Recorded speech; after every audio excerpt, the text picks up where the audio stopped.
Hey, everybody. Welcome back to the next episode of Pawn Shop of Life. I'm your host, Brad BCG. And as you can tell, we've mixed up the intro music a little bit just to try to do a little things different. Plus, I'm having a little bit of fun with GarageBand. So there's that pitch. We got our co-host, Tammy B48, as always. And why do I hear crunching? I'm going crazy. That's nothing new. And we got our producer, Baby Kangaroo.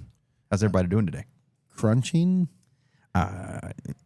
Was that the tinnitus that's coming in? You know, there's always a possibility. There's no telling. It's a possible goal. Everything is possible at my age these days. And now they can't, at least for now, they won't be trying to take it away from you. Oh, man. I'm glad you said that. We'll have to talk about that some other time. Well, jot a note down. Yeah, let's do that. Let's see. More VA stuff. All right, there we go. All right, so today's episode is home ownership. This episode is in honor of two separate people. One, my kid, because he's a dumbass. Maybe he'll hear this and be like, oh, maybe I should think about that if I ever decide to buy a home. And two, in honor of Mandummy, the New York City mayor. We all know. I don't think we were talking about that. So Tammy didn't know why. We had to explain to her that Mandummy She stays out of like the news, I think. I do. I can't say that. I can't say I blame her. Sometimes I wish I would recuse myself from some of that shit because it's just infuriating. There are times where I won't read the news for 2 or 3 days, and I think, wow, it's so much more pleasant. Right? But that's an ostrich with their head in the sand. It is. I do feel like I'm an ostrich with my head in the sand, but I also know when I watch it, I get too stressed, and it's just, I don't know. I just would rather not. Look, I'm not going to say ignorance is not bliss because sometimes it is. Sometimes it really is. Well, that expression exists for a reason. Oh, I agree. Especially with stuff that I don't have control over. Like, I'm not going to get myself all worked up about something if I have no control over it, and it doesn't necessarily affect me in my day-to-day life. I'm not going to worry about it. Okay, cool. That's why we got notepads. Stay on track. Home ownership. Home ownership, yeah. So, Mandummy wants to, initially got in there with his whole rent freeze thing. He didn't, and his home ownership czar said that owning a home is, was it racist or just white supremacist? Hang on, let me see. I'll give you the exact quote. Either it was racist or it was white supremacy. Full disclosure, this is not something she said recently. Yeah, I think it was. It was something she posted some years ago. Yeah. But she called for the seizure of private property, and she linked home ownership to white supremacy. Okay, white supremacy. So that's the sort of people that Mamdani is putting in his cabinet. That's his tenant czar. Yeah, tenant czar. Okay, so with the home ownership, I think everybody's probably heard it. Every single time somebody talks about owning a home is location, location, location. Correct. That's buy the cheapest house in the best neighborhood. the cheap. I mean, that is one thing. Because you can always upgrade the house, but you can't ever change the location. Yeah, you don't want to be top dog in the neighborhood because it can never go up. Correct. Well, within reason. If you hold on to it for 40 years, it can, but... Yeah. Yeah, location's got a lot of things. Man, I guess location's going to depend on... Oh man, that's like a whole different. Yeah, we're gonna take money out of that. We'll say like money isn't a factor in that, but it's gotta, you got your factors of do you have kids, where do you work, where's your spouse work, if you're married, where you want to be, do you want to expand, schools, it's different. Schools, yeah, it's different for every person you'll talk to about what they want versus Oh yeah. All the young kids at work, they all live in New Orleans. Walking distance from work. And that's like their thing. They want to go hang out in New Orleans, party in New Orleans, but... Man, remember, we're talking about home ownership, though, not renting.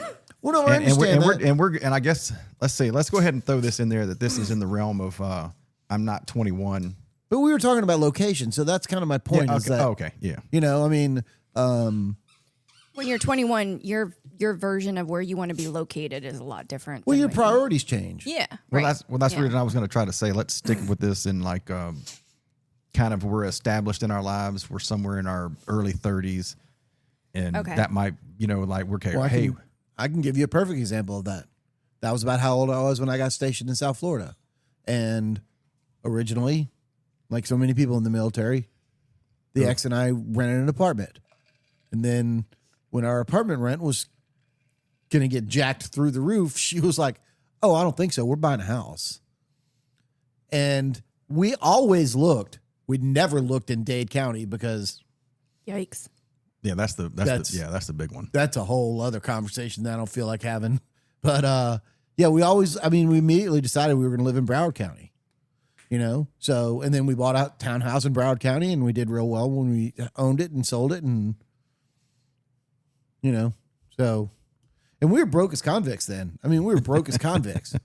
It was a struggle to buy that house, but we managed to do it, and we paid our bills, and it benefited us very much in the long run. Yeah, we got some topics on that too coming along.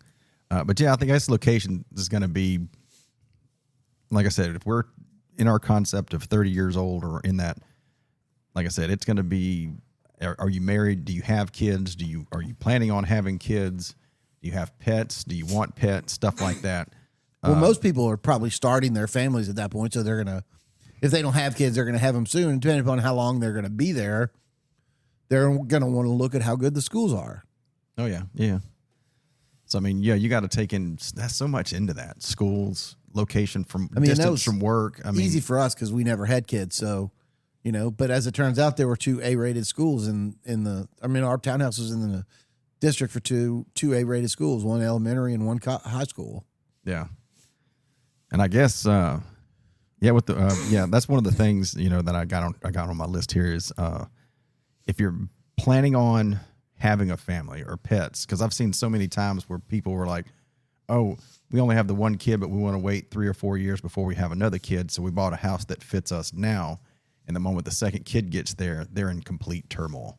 And I know money comes into play with that. But I mean, if you're planning on having a kid or a second kid, if you have one, then or even if it's 3 or 4 years, I mean, it's so hard to turn around and at least get your money back to have equity in the home to where you could sell it, break even, and then buy another home. So it's one of those. Yeah, because there's so many costs associated just with buying a house. Yeah. So, I mean, that would be one of the things beside next to location is if you're planning on expanding your family either with pets or another child or something like that, or you could take into consideration like, hey, mom and dad is old and maybe dad's going to die soon and we're going to take mom in. You got to take that into consideration if you're going to take care of one of your parents. So, I mean, hey, this 2-bedroom, 2-bath house works for me, my wife, and the kid right now. 3 or 4 years, you're not going to build up enough equity in the home to break even. You're going to go under, and it's not going to work out for you. So location. Well, the only trade off to that is, so then do you buy a bigger house in a less desirable area? I would think that I would, but I'm not. But when you used to say less desirable, we're talking about a scale and where we're at. Because I mean, you can always buy a big ass house in the cheapest part of town. And you got enough room to expand your family, but are you safe? So that's that whole location, and that's the reason I'm not trying to get in the weeds of like financial things, because I mean, planning. Yeah, but that's like one of the primary considerations when buying a house. No, I agree. And you could also do like you could also do research on like citywide expansion. Yep. Because where I stayed at in Alabama, like we were slightly on the outskirts of where new development was coming, and they were trying to redo some of the older places to make them better. And then after I went over to Brad's house before, they're past where I was at now, and there's shit all over the place where I was at, which made it more congestion and shit like that. Now it's starting. But it also raises property values. It does. So it's a double-edged sword. Yeah, there's some things to look at. So that's that location things. I got to get to work. How long is it going to be? Is it an hour drive? Is it 15 minutes? Can I get the kids to a good school? Can I afford it? There's lots of stuff with that. So there's a lot of research going into buying a home. People just do Zillow and like, I like that one. You and I are not necessarily good examples of home buyers because you have an adult child, but and I never had children. So for us, our priorities are completely different. Yeah. Most people would say, well, My kids are the most important thing that I bring into this world, so I need to do everything I can. I know that you don't think that, but you're in the minority. Hang on, I just gotta chime in. It's only because I know what it's for. I know parents feel that way, but after, I don't know, 10, 11 years old, the kids are looking to get out of the house. So your kids are really your main priority. You and your spouse should be main priority, and kids should be secondary. Because okay, that's fair. That's a personal opinion. That's fair. Sorry, go ahead. What you think? Go ahead. What you think? But having said that, your number one responsibility if you're going to bring a child into this world is to raise them to be a responsible adult. Okay, well, responsibility. Yeah, I think that's a better way to put it. You know, so that being said, most parents would choose to penalize themselves if it benefited their children. Yeah. You know, like, oh, okay, so it's going to be an extra 15 minutes drive for work, but then my kids, they get to go to A-graded schools instead of a D-graded school. Yeah. And I think most parents would say, yeah, that's the most important thing. I mean, it's, you know. I get it. What do we drive? You're 45, 50 minutes? At least. Yeah, and I'm 40, 45 minutes. Yeah, you're like 10, 15 minutes shorter than I am, yeah. So it's not fun. It is not a fun drive. So here's the funny thing about that, right? So in South Florida, when I did that, I did not mind it on the way home because all of the crap that had accumulated during the day that I got spun up about, all the personnel issues, all of that shit, I had a chance to just kind of, you know, decompress. Exactly. Just let all that go. It was like your alone time after work to just decompress from top down. Yeah. Beautiful Florida sun. And then by the time you got home, you didn't have to take that time. It was already done. Yeah. And I was a much more pleasant person to be around. Yeah. Yeah. I can see that. So that's why we have notepads. That's why we have what? Why we have notepads. That could have been a little side note. No, but that's what I'm talking about. Driving, you know, it's not, having a long drive is not always a bad thing. Oh, okay. All right, I got you. Yeah, because it's picking up what you put down now. Yeah, he's saying when we're talking about location, even if it is a long drive, it's worth the trade-off. It could be beneficial. Oh, man, when I rode the train, that was the shit. Okay. Oh, I bet. Yeah. That's where you write down train. We won't come back to that. It's not that big a deal. Okay, since money, like you mentioned before, money, what you can afford or what you want to afford comes into play, because you can always. Well, and I have a comment too about what you can afford or whatnot. Would you prefer a new build or would you prefer a used home that maybe was remodeled and what you could afford? Or, again, in what you could afford, if you get a house that has to be remodeled, do you have the money and can you afford to remodel it yourself? So there's a formula, you know that, right? Okay, hold up. Look at your list. That's that's one of the things. There's a formula though for how much you can afford, right? Okay. It's 1/3 of your gross income, right? Which to me, hello Remy, I know, sweet girl. Which seems like, I personally think that number is a little bit high. I don't think that you should spend 1/3 of your gross income on housing. Is it, in that equation, is it 1/3 of your yearly income should be spent on the home, on mortgage? You can think of it as, if you think of it as monthly, so like if you make $6,000. No, I don't want to. So I make $75,000 a year. I'm supposed to spend $25,000 a year on my mortgage. About $2,000, a little over $2,000 a month. Okay. Just wanted to know where we was at with that. So, and when I was shopping for houses, that number was way bigger than I wanted. I was wanting to get closer to 1/4 or 20%, right? Oh yeah. But one of the things that I found out is if you keep it down in 1/4 or 20% was that you don't get nearly as nice a house. Mm-hmm. Oh yeah. Mm-hmm. And so we were looking at houses, and I mean, we would pull up and my ex would be like, no. She wouldn't even go in. I did the exact same thing. If we rolled into a neighborhood and I don't even care what the house Maybe looks it's like. a woman thing then. I don't know. No, I was the same way. You were too, yeah. So you were the same way too. Our agent said, look, I want to show you a house. She said, but it's going to be $20,000 more than you were looking to spend. And we were looking to spend $100,000. This was a long time ago. Yeah. 100 now is not getting you a townhome. And so we were like, Kim was like, yeah, let's go look at it. I'm like, fine, whatever. You know, it doesn't cost me a penny to look. Yeah. And we pulled up and Kim was like, this is it. I'm like, you haven't even been in yet. She's like, this is the one. I'm like, How big was it? like 1,600.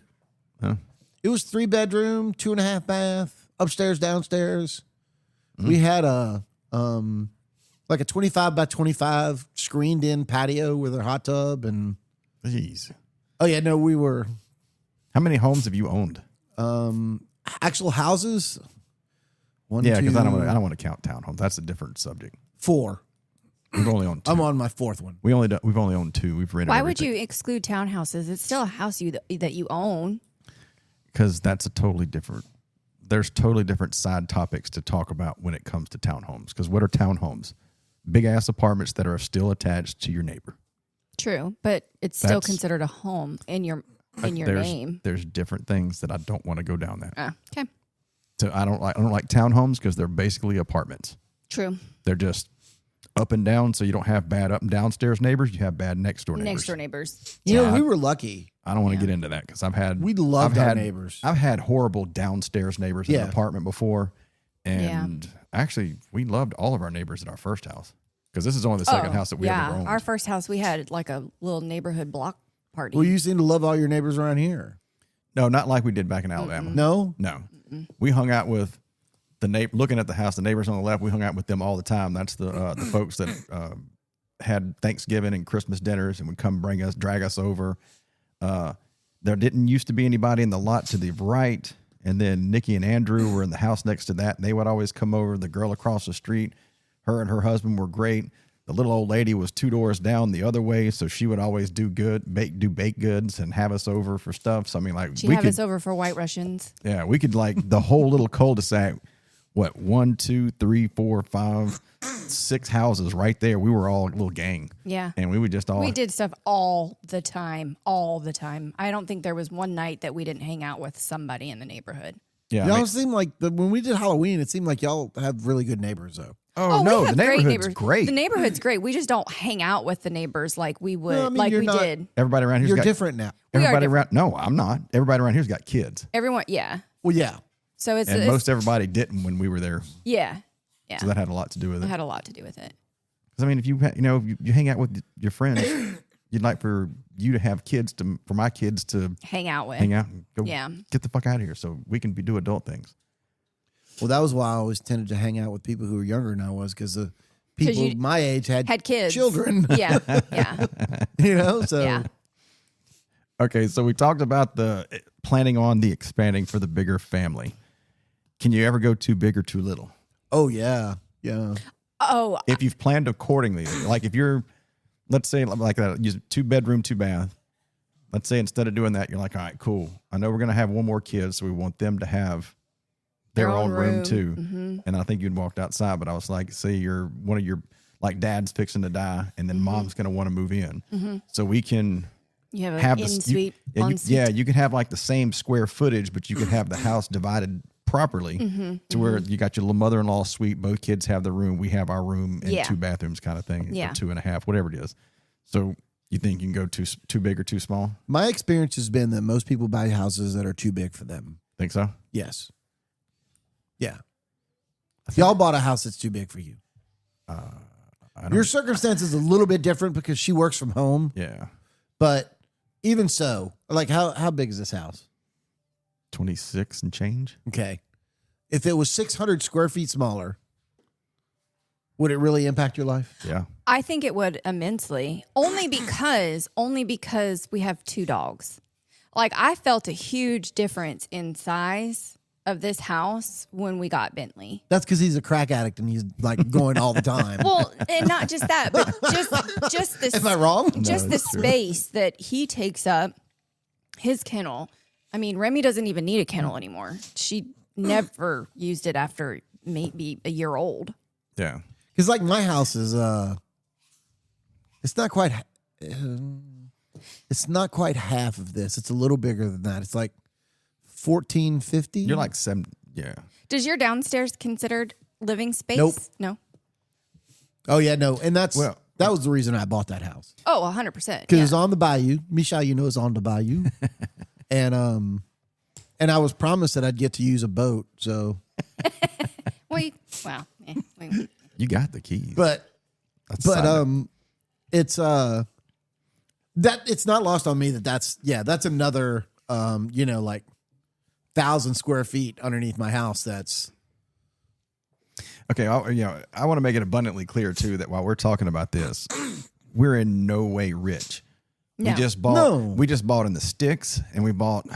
and y'all bought 19. at the right time. Yeah, We bought it. 19. We bought it So a I'm not very, gonna- very, very good time. Yeah, I'm not for saying sure. I'm not going to say numbers or anything, but I mean, the house is 26 and change. But could you imagine this somewhere close to New York City or even anywhere, Virginia, Washington, Yeah, it would Washington, be- D.C., God, something like that? You'd be easily Boston. $600,000-$700,000. Yeah, like Yeah. this is $1 million up there, and that's why so Yeah. many people who are up there are just like, God damn, man, this house You is get fucking more for your expensive." money. Yeah, You get more for money. But to go back to your point, can you buy too big or too small? I have to commend like my sister and her husband for what they did, because when they moved from Florida to Texas, they got a much, much bigger house than what they had in Florida. And the size of their house now is suitable for their 3 girls and the growth. Oh, I thought they their, only had 2 kids. No, they've got 3 girls. Oh, well, crap. Okay. So it's suitable for. And you got to give each one of them their own bedroom. Their own otherwise they're bedrooms. going to be like. They have their own bedrooms, their own bathroom. Like it's so that they could grow with their family in that house. And it's in a great school district. The kids, How old's the oldest and the youngest? Camilla is 13. She's fixing to be 14 next She's month. the oldest. And then Abigail is 12. Oh, wow. And They went bam, bam, bam. Camilla and Yeah. Vivian is, I think, 9 or 10. Let's get it all Yeah. done quick, fast, and in a hurry. yeah, he was trying for a boy. You know what He didn't care. the funny thing is I didn't really So feel was my like brother Rick. I didn't feel like their house in Texas was bigger than the one in Florida. It didn't feel that way to me. It didn't. Where in Did Florida you ever did go they live? upstairs? The one in Florida? Oh, no, the one in Texas. So you felt like the house in Florida and the house in Texas are the same size? Felt like it. Only there the one time, but I mean, I in my head recollecting, if that's the correct way to pronunciation of that. Yeah. It didn't feel like it was bigger. Well, probably because the main floor, I see where you're saying with that, because the main floor felt basically the same as what they had in Florida, but they also have a whole nother upstairs that's specifically for the girls. That's like the girls area. They have a whole other floor for the girls, basically. No, it doesn't feel bigger. That's just me. All right, so you can go to, But houses are kind of funny that way, you know? especially old. Well, I mean, if we're talking about that, especially older ones. Look, my brother's house in Jackson is like 4,500 square feet. Good Lord. I know, and he doesn't even have his kids don't even live there anymore. Good Lord. And I wander around and I think it doesn't feel like. Is it an older home? I was going to say, is it an open floor plan? Because Yeah, it is. that's my thing. That's why I was like, do you? Oh no, it's enormous. Yeah. Do you prefer new or old? Because some of the older homes, the way that they were laid out back in the day may have made sense. But like to me, I don't see any need for a formal dining room. I think that's a waste of space. I agree. Like you see my parents' house. It was a den, a living room, Right. a dining room, a laundry room, and it's just, and then The layout is yeah, it's just, like if they could knock that wall out between the den and the living room and just have that one big area open, oh yeah. you know what I mean? Like then that would make sense. But some of the things just don't make sense. Turn you down a little? Yeah, a little bit. You want to hear less? I just want to hear a little bit less. It's coming across kind of loud. Okay, there. Well, you know, so my sister and brother-in-law bought my parents' house from the estate. They moved in to take care of my mom when she got really sick. And they bought the house from the state because they're like, well, we don't have a house right anymore. We sold our house to move in, and we'll just buy this one. Mm-hmm. And they knocked down walls and changed stuff all around. And it feels like a completely different house now than what it did when y'all grew up. Than it did when I was growing up. Yeah. Yeah. Completely different house now. Okay, well then let's dive into that since we're on that topic. How about upgrades, i.e., knocking down a wall? Yeah. To make it feel open. Or Because I mean, or would you prefer to buy a house that's brand new that has everything that you already wanted?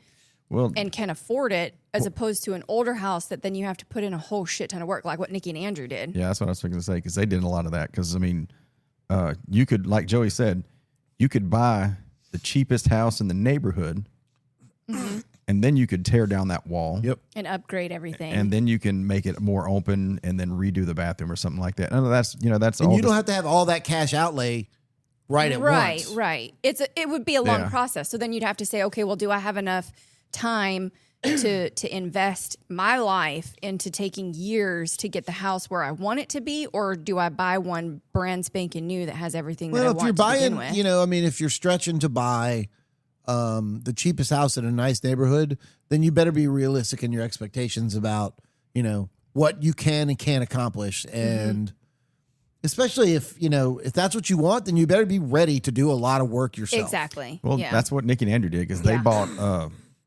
an older, cheaper home. I think it was but like he spent, built in like what did she? Oh, it was like 1920s or 1920s. something. Oh wow! Yeah, And he was redoing it, but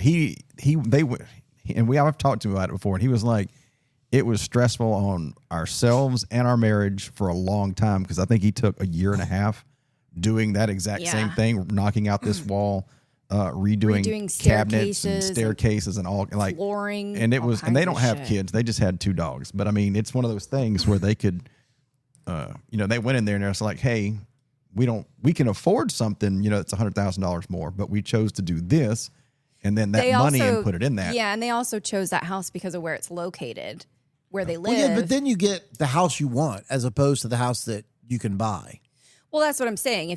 But you can also, if you buy new, like I prefer to buy new. I feel weird buying a house that someone else lived in. It's me. I know what we've done in here, so I do not want to imagine what 3 different owners have done in the house before me. It feels weird to me to be like, okay, I'm going to own a house that somebody else has used. They're not leaving their cooties behind for you. Well, no, I know that, but I'm like, but this person shit on this toilet for however many years that they lived here. I don't know. I'm just weird. You got a cleaning lady. She takes care of that. She does, thankfully. But I'm just saying, I've always felt weird about buying a house that someone else lived in. It's a good thing you were never in the military. True. But see, this is also so weird because we rented apartments for the first. And did you ever think about that then? No. I mean, I did, but it was like, I'm renting an apartment. This is temporary. I knew it was temporary. It wasn't something that I was going to live in the rest of my life. You know what I mean?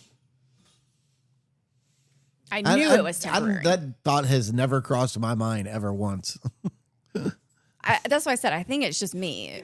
Because even when we went to go look at houses that, people had up for sale or whatever, I was always like, I don't want to say I was judgy. I was sort of judgy because I was like, why would they build it like this? Why would they put that Oh, no, here? I've done that too. You know what I mean? Like, yeah. None of this layout doesn't make sense. This layout isn't what I would want to wake up every day and navigate through. Look, I'm sure that the house that I built in Alabama, people, whenever Kim gets ready to sell it, people are going to go in and go, Was it custom? yes, it was. Yeah. But it wasn't. You have to understand, we built it using a barn kit. So there's center post every 12 feet. Because that's. Which makes it hard to place furniture. Well, I mean, it's just, you got to be aware of it. Yeah. There were things we could have done, but it would have significantly added to the cost. Sure. So we just lived with the 12 by 12, Yeah. And if we had a post in the center of a room, we had our contractor like framing out with ash or something, like whatever he had that, and it looked real nice. It just looked like a big beam. Yeah. And so the ones that came down from it, they were all framed. It looked real nice. You wouldn't know, but Yeah. But I mean, like that house originally was. Was that just to take out like support walls, like a whole wall? Yeah. Okay. Well, there were no load bearing walls in the barn. Oh, okay. Everything was on 12-foot centers with the post. So it was, I don't know. I got a wild hair in my ass, and my ex was like, "Yeah, that sounds like a great idea." So That's what you did. That's what we it did. kind of acquired a life of its own. But I was real proud of it. I mean, I acted as a general contractor for it, and man, God, that was a royal pain in the I dick. bet it was. I bet it was. That's not something I would ever encourage somebody to do. That's not like Knows what, going to be on site every single day with yeah. everything. and have it be like a full-time job. Yeah. Yeah. There's a reason those guys get paid so much money. All right, so I'm gonna go back to the what you can afford thing. So, do you believe what was your thing? It was supposed to be 1/3 of your Yeah, no more than 1/3. no more. What about because people have done it before, being house broke? It's called land poor. Yes, it's a hugely bad idea. I agree. It's a horrible, horrible, horrible idea. I second that because I've seen people do it. Because I think we almost did it with the first house that we bought because we were going to buy a house, and then a whole shenanigans thing went down, and we wound up backing out of it. But since we never put down deposit money on it, we backed out because we was like we thought we could afford it, but then we started crunching numbers, and then it was like, oh yeah, what's the interest rate? And that's going to be another topic we're fixing to talk about. Well, But I mean, yeah, we would have been house broke. She got a job or something later, just a little, not too long after that. So we would have been okay. But even like a short time period, It would have been tough. it would have been tough. the first house that Kim and I ever looked at buying was in New Iberia, Louisiana. And when I was at the VTS. And it was an older home. It was built like in the 1940s. And it was a cute little house, and it was not very expensive. It was like $40,000 or something like that. And so we made a deal with the owner. We said, look, yeah, we're interested in buying the house, but we need a place to move into right now. And she was like, oh, okay, so here's the deal. You move in, you pay me rent. She said, I'll apply half the rent every month to your down payment for the house when you buy it. Oh, that's well. Yeah, so it was a good deal. And we moved in fully with the thought process we were going to buy the house in a couple of months. So we started doing all kinds of things. It had, this is How much did you say the house was? like $45,000. Damn. Well, this was in 1994. Yeah, 1994. Like we went into the master bedroom and it had this ugly ass carpet. And we were like, no, that's got to come out. We're going to have to replace it. So we pulled it up and it was glued to the floor. And we were like, is that hardwood floors underneath there? Oh, wow. You just like found a gem. We were like, well, let's find out. So I got acetone, stripped all the paint away. I mean, all the glue away. It's like, It's hardwood floors. so I figured out how to refinish Refinish. hardwood floors. Good And- hardwood. Oh my God. floor. When that room was done, it looks so good. Oh, wow. It looks so good. Why people put carpet over hardwood floors? Well, that is was the beyond 60s me. and the Yeah, 70s. I'd just throw a rug over it and just Yeah, just Couple of throw an rugs. airy rug or something. I would We never ended up cover not- it with carpet, or especially glue carpet on it. Oh my God. Not buying it because we found out it had termites all in it, up in it. Oh God. oh, that sucks. Yeah. Oh, that's After we had done like a shit ton of work to it too. So one of the things I think people need to think about when they're, because I agree with both y'all. I just had to ask the question about being house broke, is because of maintenance. Yeah. And I don't think a lot of people ever think about like maintenance when it comes to it, because like you can't Yeah. just Our utilities, taxes. hang on. That's all. That's coming. I know. I'm just saying But that just the- all just- factors It's in. good. It's Just gonna- the it's gonna- maintenance of it. Like they don't think about like, what if your AC goes out? No, that's a whole other thing. I'm talking about like small things. Like we bought new. Mm-hmm. When you buy new, it's small. It's a little small shit. Because if you just live in the house and you don't ever do anything, which I've noticed, and I'm only bringing this up because I know some things I need to do right here. Did y'all get a warranty? We did. We had a warranty. We don't. It was a year. Oh, okay. anything goes wrong. And then after that, it's a 10-year structural. Yeah. And then there's like the big, like AC and stuff like that's part of it too. But it's just like buy a new house. I hate to tell everybody this, but all land settles. Mm-hmm. Doesn't matter. Slabs can crack. Hopefully not. They can, but sometimes it's not that big All a deal. concrete cracks. Yeah, but I mean, it's just, but so when the house settles and everything wiggles and finally it's just like, all right, this is where I'm going to be. Then crown molding, you've got to come and recaulk crown molding in your house if you have it, stuff like that. Yep. There's one little piece of sheetrock in the garage where it shifted just a little bit, so it's just off a little bit on the ceiling. So You got to get you some drywall mud. yeah, you got to drywall it. You got to do all And that your stuff. ceiling in the garage is not short. No, it's very tall. I'm glad I got a tall ladder. But yeah, but painting, just like I need to paint the door exiting the garage because Bentley decided to stick his nasty little claws up there and claw it trying to get out to go play. So, I mean, there's lots of small things that I don't think people think about. And if you can't do it yourself and you have to pay somebody, Yeah. It's yeah. expensive. It's Yeah. expensive. Mhm. it's real expensive, which will lead me into my next one. Home Depot and Lowe's, do they still do those little classes? Yeah, they do. Do they? I haven't been to one in a gazillion years, but yeah. They They Yeah. used to do classes? Or they Yeah. do No, classes? yeah. They'll Like have home improvement classes? Yeah, like painting and tile like I was work just and- talking about. Hey, do you need to redo your crown molding or painting, or do you have a hole in your sheetrock where Yeah. the dog plowed his head into it? They'll actually, you can actually go there. Or and your they'll- friend punched it.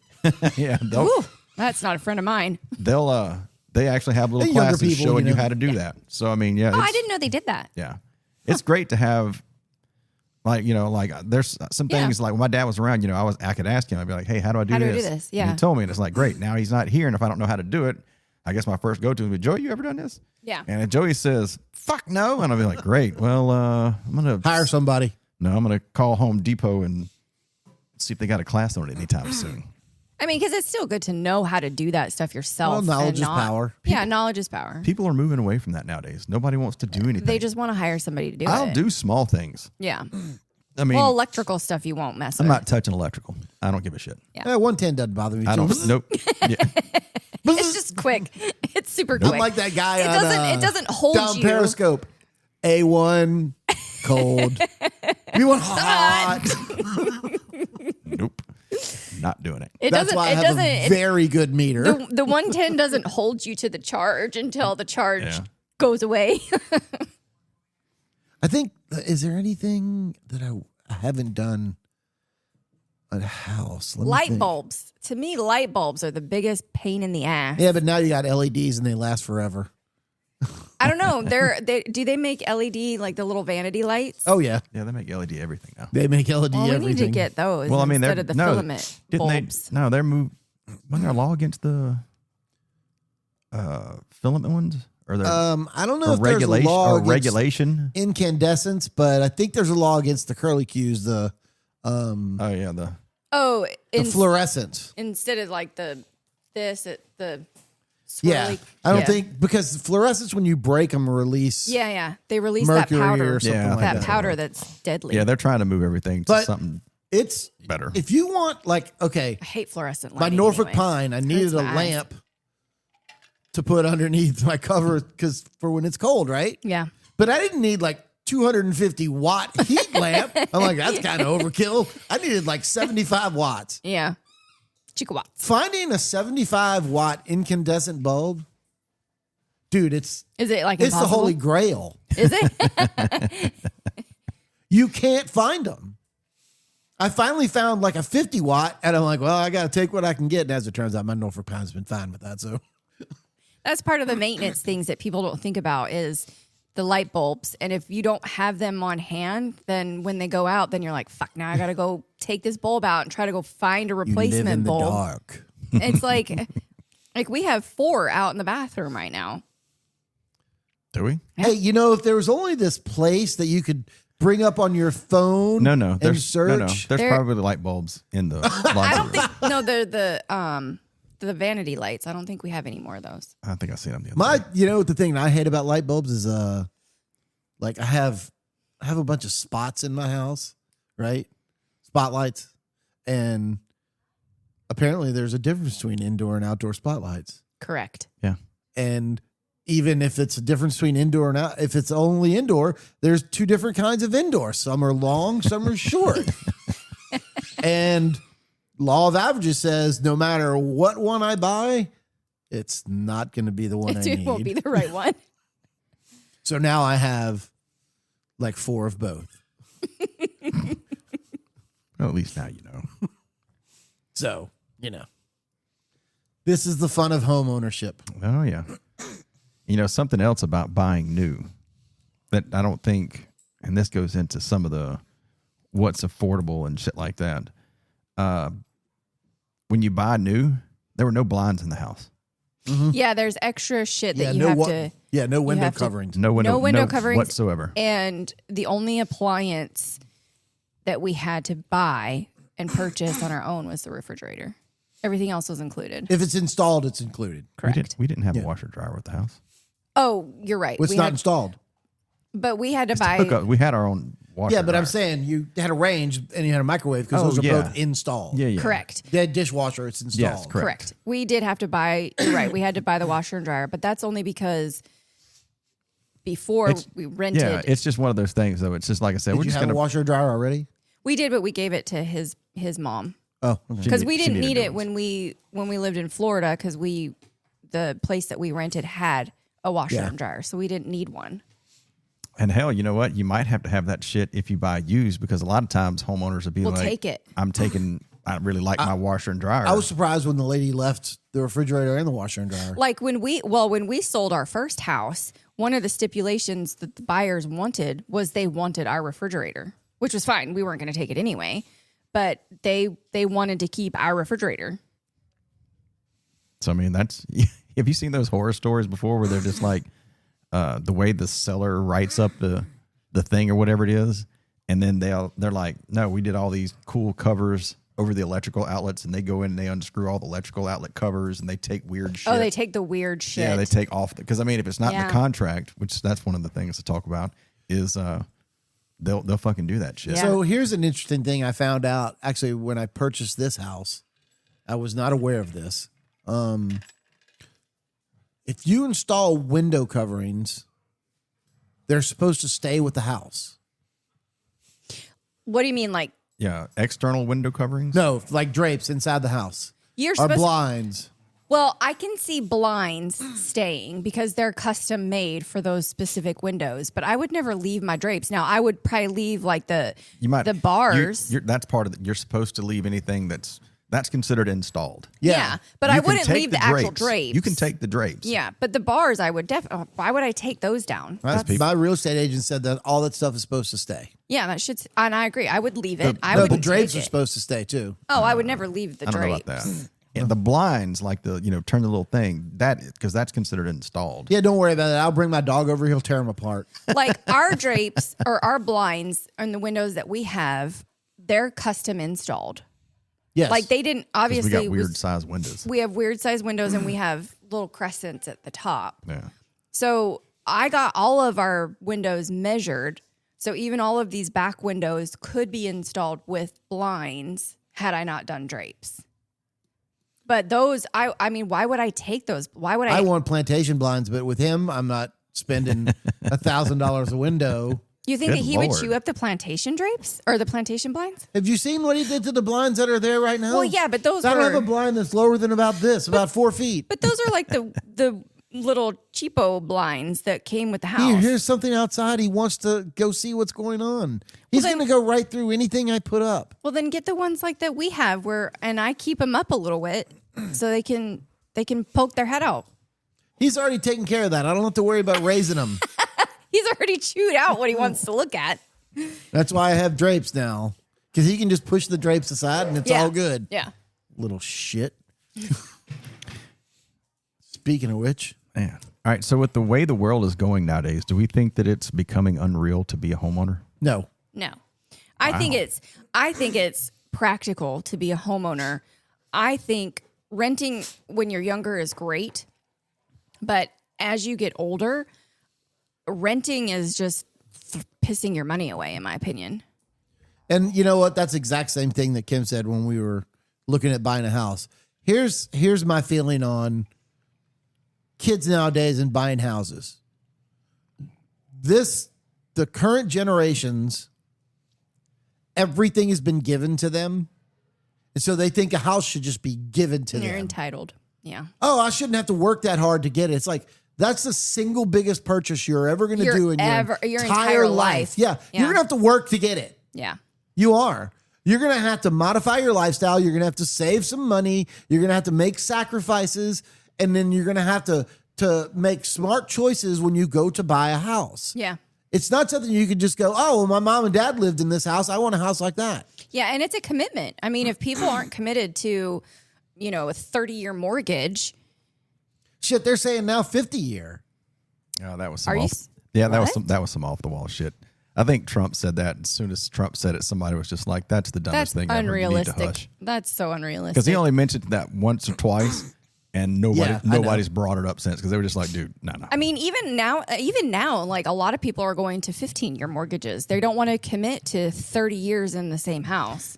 Okay, I'm gonna tell y'all from what I've read, which is limited on this particular topic, but I think the younger generation, your points aside, would disagree with you that homeownership is becoming unreasonable, because I don't think that, because if you go ask 20 young people, I think 18 of them are going to say homeownership is not feasible. It's going to be rent for the rest of my life. Okay, to go back to what you said about Mandami, though, how this all started, these are the same people that think that everything can be free and nobody has to pay for it. Okay, that's why I said your points from earlier aside, because that's what I'm trying to get to.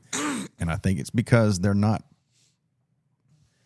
planning appropriately. Sure. Yeah. With if we're going to use your numbers, which is 1/3 of your income for the year, and they're not factoring into, like I was talking about before. Oh, I got to get blinds. Oh, I had to buy a refrigerator because I bought a small new house in a decent area. And then they don't factor into, oh, wait a minute, what is this? I got to pay for, wait a minute. I had an apartment, so I didn't have to pay for this. Garbage fees, water, sewage. I mean, we all have electrical bills and, cable and stuff like that. And nobody's planning for electrical bills being higher in the summer when it's really fucking hot, at least here in the South. Which Well, damn near double- apartments will trick you into thinking that it doesn't change that much, too. Because you got all those people around you who are cool in their apartments. Yeah. Well, I mean, and a lot of renters don't know, or they don't pay attention sometimes. Water and sewage and stuff like that's included in your rent. Garbage fee, and so is garbage. Yeah. So you don't have to set that up. Yeah, you don't. It's just there. Yeah, you don't see it or you don't pay it no attention, but I guarantee you it's in your rent. So I think younger people are going to disagree with you, and they think homeownership is becoming unreasonable. And then we also have to play into, we can talk about what was affordable back then, which is now. Because what did you say, you bought 94. 94 for 45? Yeah, that's what the house we were looking at. How big was it? It was probably 1,200 square feet. Okay, what year did we buy our house? 06? 08? Yeah, we did it right before the crash. It was 140, and it was 1,400 square feet. 130. Now, you remember this house was built in the 1940s. It was 120. It was 120 when we first bought it. 120, We sold it. We sold it and broke even. We sold it and broke even. I mean, the house that we were looking at But that was was because in of the interest rate. a little bitty town, and it was built in the 1940s. So the house didn't have a lot of intrinsic value. Well, here, this is something for comparable. When I was first born, we lived in a trailer, single wide trailer, because my parents didn't have money, and they bought the house that I grew up in for, I think it was $30,000 or $35,000 in 1970 something other, and it was 1,800 square feet. You're not going to find anything close to 1,800 square feet, even in like a poor neighborhood, for $35,000. No. The house that I grew up in,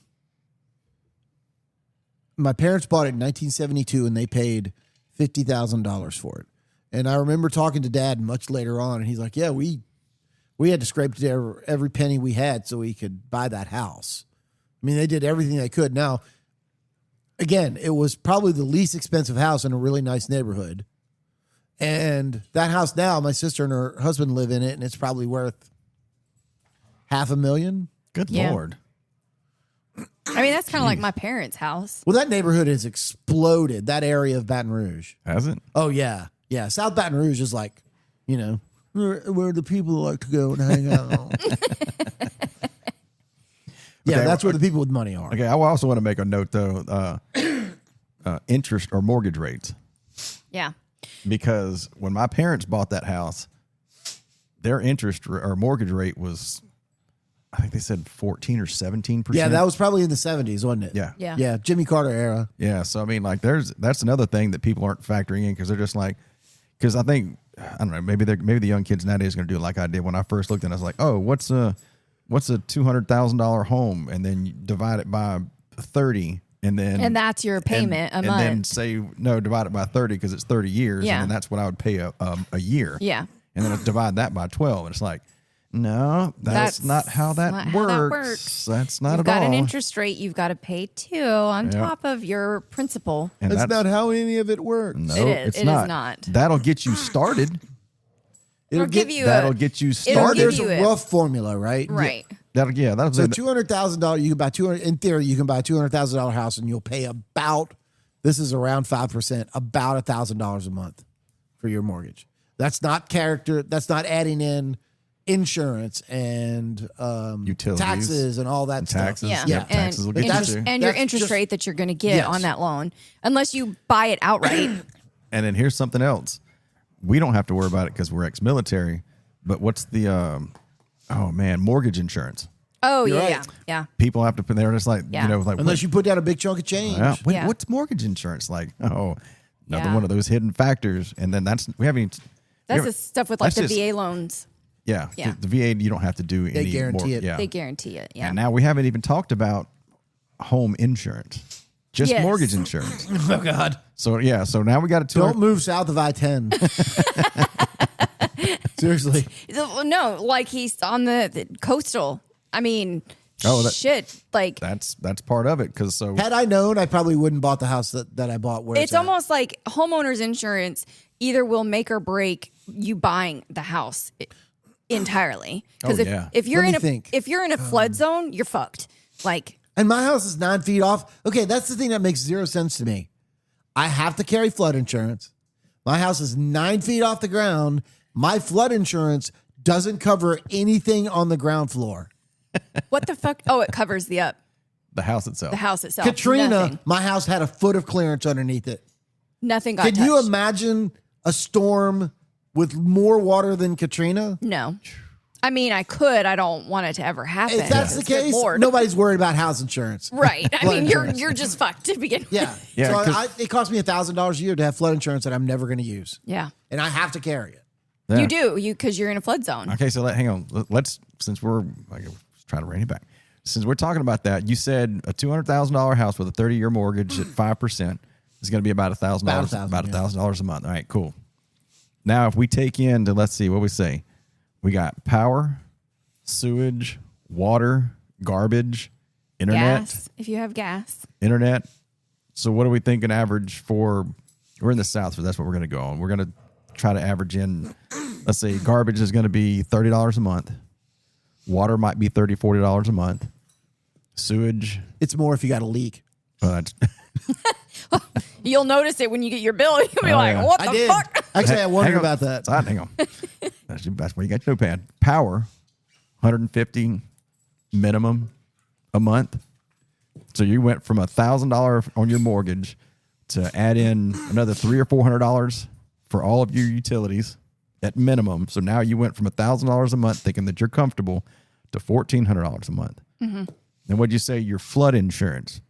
My flood insurance is $1,000 a year. And that's separate from There we just go. your homeowner's My insurance. homeowner's There we go. insurance. Now, wait a minute. No, Yeah. it gets better. You Nope, ready? That's hang on. That's why I'm adding it up. Because I have a separate policy Hang that on, y'all don't hang have. on. I know, hang on. That's what I'm adding it up. Your $1,000 a month mortgage is now up to $1,400. Yeah. we With haven't utilities. we haven't added shit in there. So we're going to just say your flood insurance, just to make things easy, is $100 Yep. a month. So now we're at $1,500. Yep. This is a month, and nobody's done shit yet. Yeah. And that's the reason people nowadays are just like, I can't afford any of that shit. and they get scared because home ownership is not attainable in their minds because utilities and flood insurance alone are half of what your mortgage alone. Is. Now we haven't bought anything. We haven't upgraded shit. I haven't done any caulking. I haven't done any sheetrock repair. I haven't bought a refrigerator. And I haven't done shit. That's only flood insurance. That's not homeowners insurance that you have to have. I know, y'all. We're working that way. Well, okay. When I lived in the apartment before I bought my house, I think my apartment was like $1,300 a month. Just for rent. Just for rent, Yeah. But my utilities were not. No, because it was a I small only apartment. had to pay electric. That's what I'm saying. There are variables. So let's call it $1,450 a month. Sure. If I wasn't paying extra on my mortgage, I would pay, not counting utilities, about $2,100 a month. Mm-hmm. And then my utilities. So I'm going to be out of pocket like an extra $1,000 probably a month. Yeah. When it's all said and done, Right. over. But it's much better. Yeah. You and know? you could afford it. So anybody that tries to say, "Oh, well, I could live in an apartment for this," it's like, well, yeah, but you're never earning equity. Correct. In an apartment. Correct. You never have the opportunity to get any of your money back that you've put in. That's Correct. it. And that's what home ownership Oh, is. and that's another thing about home ownership is the tax credit. If you itemize. All right, guys. This is But why it's we going have in. stop. But This going is why, back to your This is why we have notepads, y'all. going back to your so you're at $1,500 a month. That includes the mortgage, the utilities, and flood insurance. Flood insurance Yeah. if you live near the water. But you also have to have regular insurance where you're at. I have two. You have one. I have two. You got flood.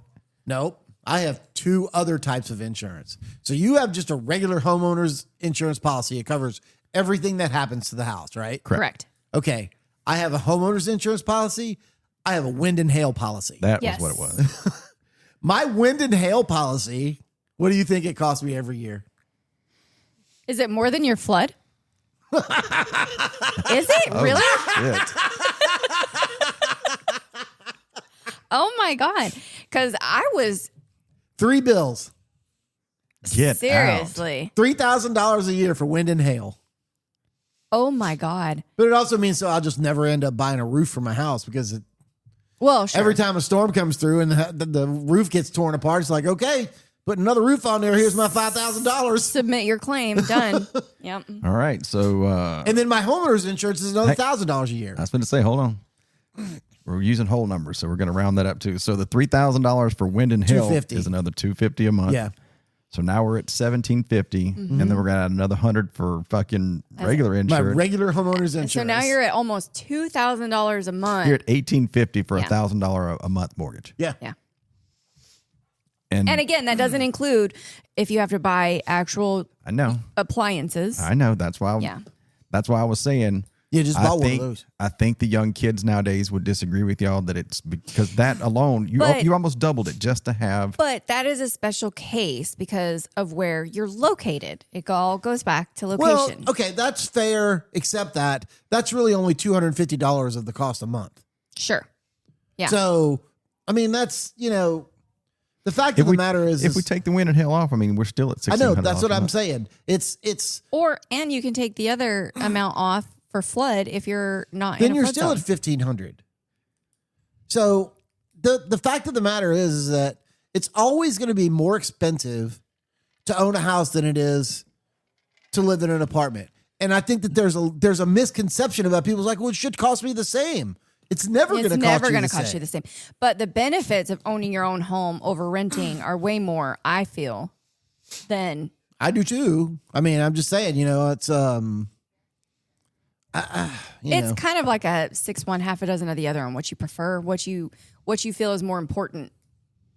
I don't agree because, like Joey said, or like we've talked about, with the home, yeah, you're going to pay more. And let's just say we knocked off the wind and hail and the flood, and we're back at $1,500 a month. I think that it's worth it for the extra $500 a month that you're going to be paying to be able to say after what's the old adage about it takes 3 or 4 years to be able to start earning equity in the home. about that. Yeah. Unless you just happen to catch the market. Or just without extenuating circumstance, you've got that opportunity to be able to say, okay, cool. I can at least get back everything I can pay off the house. If I have to sell it, something happened, I can sell it and I can still get 20 grand back. Yeah. You're never going to do that with an apartment. No. You're never going to do that with anything No, you're else. just lost. Well, that's one of the reasons why so many military guys don't sell their house. They'll rent it when they get transferred. They'll go in, they'll buy it, Yeah. and then they'll rent it to another military person. Well, Yep. because there's still people who want to rent. Yeah. Because, I mean, you know. Well, they probably own a house somewhere else. I mean, honestly, like that's what my sister and her husband did. I mean, they had houses in Virginia, in Oklahoma, and they were renting those two houses out. And then they finally sold them and they made a shit ton of money. Yeah, because somebody was building equity for them. Yeah. And the one in Oklahoma was paid for at that point. So whatever they sold it for was pure profit. Well, within reason.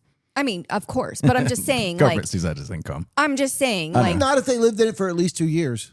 oh, they lived in it for way longer than that. Yeah, then no, you don't have to pay capital gains on it.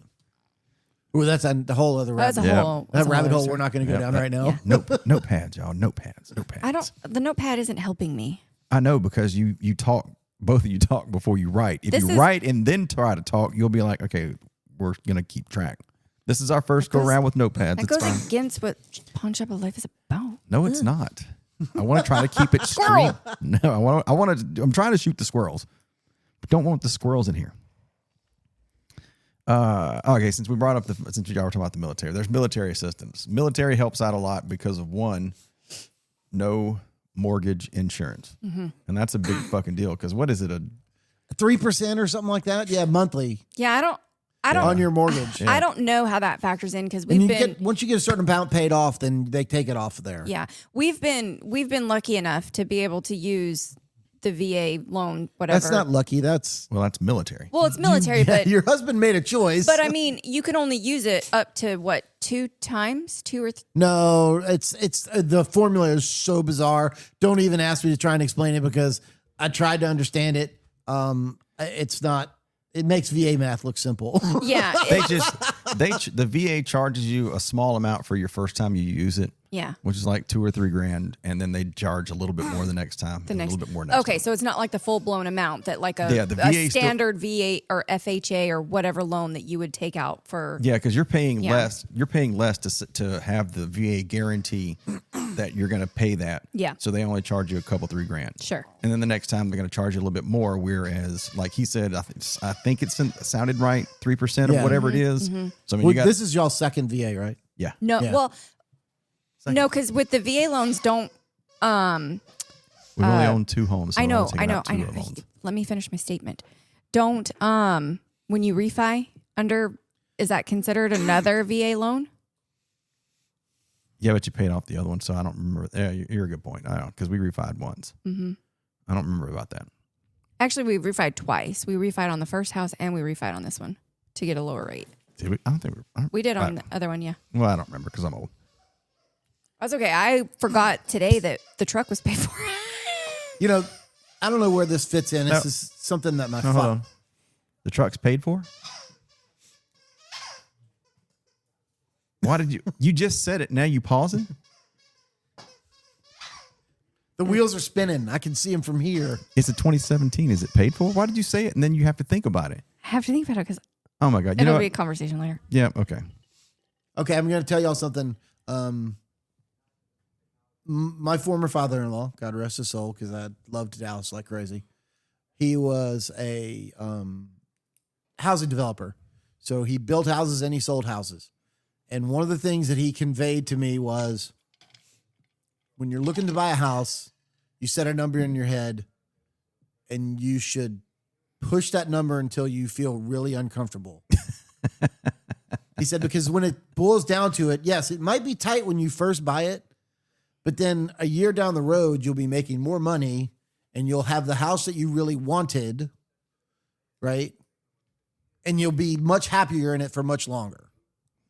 Oh, I'm a big proponent of that. Figure out what you need, go a little bit more. Yeah. And I'm with that on everything. And that actually is what happened when we bought the townhouse in Florida. We thought we were going to spend 100. We ended up spending 115. Yeah. I'm a big proponent of And that. we were way happier in that townhouse than all the other ones we looked at. I think I've said that around Tammy about lots of shit. Like anything small, like find a grill you want. And if it costs $500, if you can afford these things, of course. And then just get the one that's $800, because then you'll spend more time. It might last longer. It might be of better quality. And So now it's you're telling me I should have just bought the 1100? Yeah.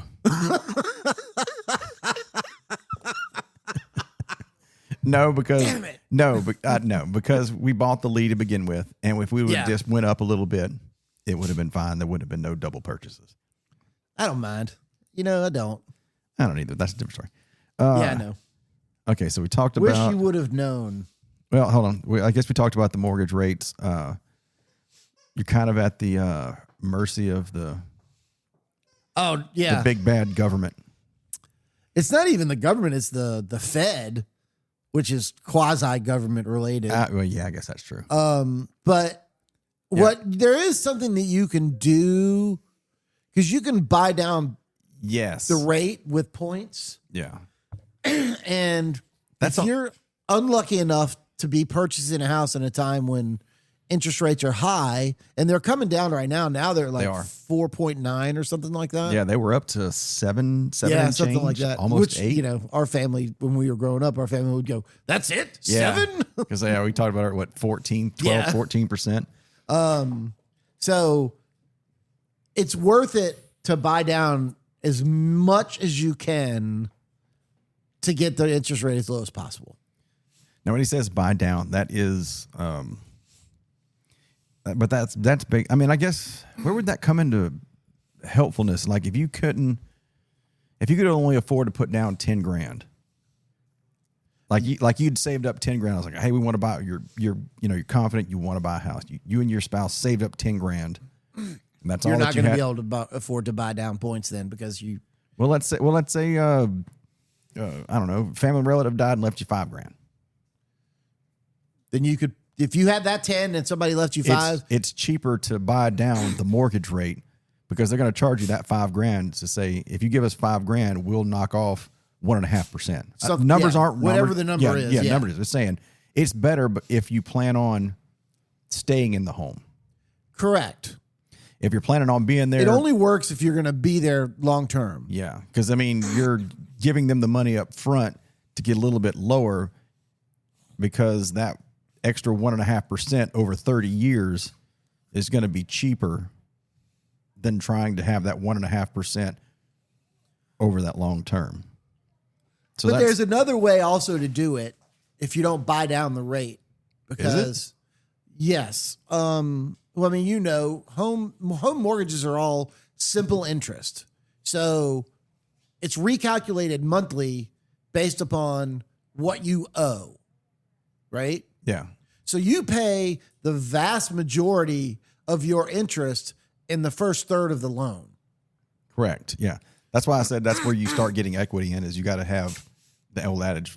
4 because you years have two things happening. The house tends to go up in value, and you start attacking principal a lot more. Yeah. Now, having said that, if you can't afford to buy down points, but you can afford to pay a little extra every month, if you can pay an extra mortgage payment a year, which, that's whatever. So if you're if you're $1,000 for the mortgage that we talked about, that means $100 a month. If you can send an extra $100 a month to principal, then it really dramatically decreases the life of the loan. Yeah, because there's the thing where if you do, man, I hate that this is a fucking complicated topic. Because that's why I'm trying to be real generic. Yeah, because if you pay every 2 weeks, you get 26 payments a year instead of 24. Yeah, so you're getting 2 extra payments, and that turns a 30-year mortgage into a 15-year mortgage, I think it is. Something along that lines. That's not exact. Yeah. I don't want to go down Somebody told me that same thing. If you make an extra principal payment annually, you can take a 30-year mortgage and it will reduce it to an 18-year mortgage. Yeah, correct. I don't know that the numbers really bear that out. Yeah. But I mean, it's something along that line. But it does work out so that you will reduce it'll reduce your payment interest rate. It won't actually change it when you look at your loan, but it will dramatically reduce the amount that you pay in interest, because you're front loading your principal earlier. Yeah. That's like what is that money guy that had like a book and everything that was Dave Ramsey? That's it. That was like his philosophy, is like taking like some of like the smaller shit that you owe and putting more towards principal so you can pay it off a lot quicker. Yeah, that was always his mantra is Yeah. take the first thing you can pay off really fast, pay it off, and then go to the next thing you can pay off really fast, pay it off. And Right. Yeah, Trevor and Brittany do that. Or Trevor does. I mean, Or did. I don't they've know. done really well with that principal. Just That w- saying. I don't know. We'll see. I don't know. I mean, y'all pay a little extra every month, though. Yeah. Yes. Yeah, I do too. Oh, yeah. I don't even think about it. It's Oh, automatic. It's automatic for Okay, us. so the mortgage rates. That's something I definitely want. Actually, I got two things I want to talk about: mortgage rates and taxes. Okay. We haven't talked about either one of those. The different types of mortgages. I guess mortgage rates. I want to talk about different types of mortgages because fixed mortgage rate. Oh, yeah. They don't have them anymore. Yes, they do. No, you can't get a fixed mortgage. Okay. We have a let's- fixed mortgage. What are you talking about? Okay, let me clarify what my statement. Because I used to be in loan collection when I was in college. There are two types of loans, right? So there's an add-on interest loan and there's a simple interest loan. An add-on interest loan is like what you were talking about before. I want to borrow $200,000 at 5%. It's going to be $10,000 of interest. I'm going to end up owing $210,000. Spread that over 30 years. That's my mortgage. Yeah. That's not the way houses are done. So the houses are done, whatever you owe after your payment, they recalculate what your debt is, and then they factor the interest on that. So yes, you have a fixed interest rate, but you have a simple interest loan. We're going to get into the weeds, so let's not. Let's not do that because I don't want to go down that route. Okay, well then let's go back this. Then the mortgage rates is we're just going to go from your 5% versus your variable rate. Oh yeah, no, Those you are never want a variable rate. That's loan. the only thing. That's the only thing I want to talk about. I don't want to go into that other stuff. That's where I wanted to touch on that is because that's where. Oh man, what was the home loan mortgage collapse thing? Was that 08, 09? Yeah, that was the movie The Big Short was predicated on it. That's what it was. Yeah. So Oh yeah, they had this crazy 5 year super cheap, the interest rate Yes. skyrockets after 5 and that's one thing I want to touch on only because hopefully somebody listened to this is just like, wait a minute, what the fuck is? I just want to touch on points to make somebody listen, and that was the big thing because in Know Your History or You're Doomed to Repeat It, they were like, hey, no, you don't have to you can pay 0.5% for a year, yeah. and then you'll pay 1% for the next year, and then 3% for the next year, and this is all your mortgage is going to be, and that's where we're going to go with that $200,000 loan Until you get to 5 years, and then you're going to pay 9%. Yep, and then that's where everybody was like, "Oh, wait a minute." So the mortgage without interest was going to be $1,000, and so for the first year, it's only going to be $1,100. The second year is going to be $1,150. Third year is going to be $1,300, and then they stop paying attention because the people giving you the money stop telling you the rest of the story, and nobody, which is part of my next thing that I want to talk about, nobody reads the rest of the print. Well, a lot of those people, thought, oh, well, it doesn't matter. I'll sell the house 5 years from now, and then Realize they couldn't. I'll be out of it. And then, because the housing market collapsed and nobody wanted to buy houses. Yeah. So then all of a sudden they're holding the mortgage that, on a $300,000 house that's costing them $5,000 a month. Yeah, that was the whole part of it. So that was just predatory lending. I really agree that was predatory. And I understand that, it's hey, I know I told them about this. Like, I don't give a fuck what anybody says. That's predatory lending. Do you want to know people need to pay attention to that what was they're really fucking predicated doing. upon? Was members of Congress who said home ownership is a right. And so Fannie Mae and Freddie Mac started giving money to people who should have never had money given to them. Yeah, because they knew they'd get a little bit and then they could repossess the house, sell it for the same amount. Yeah, it was very predatory. But no, don't ever. I don't want to say don't ever take a variable interest rate, but I can't think of a circumstance where I would do it. I can't. Would.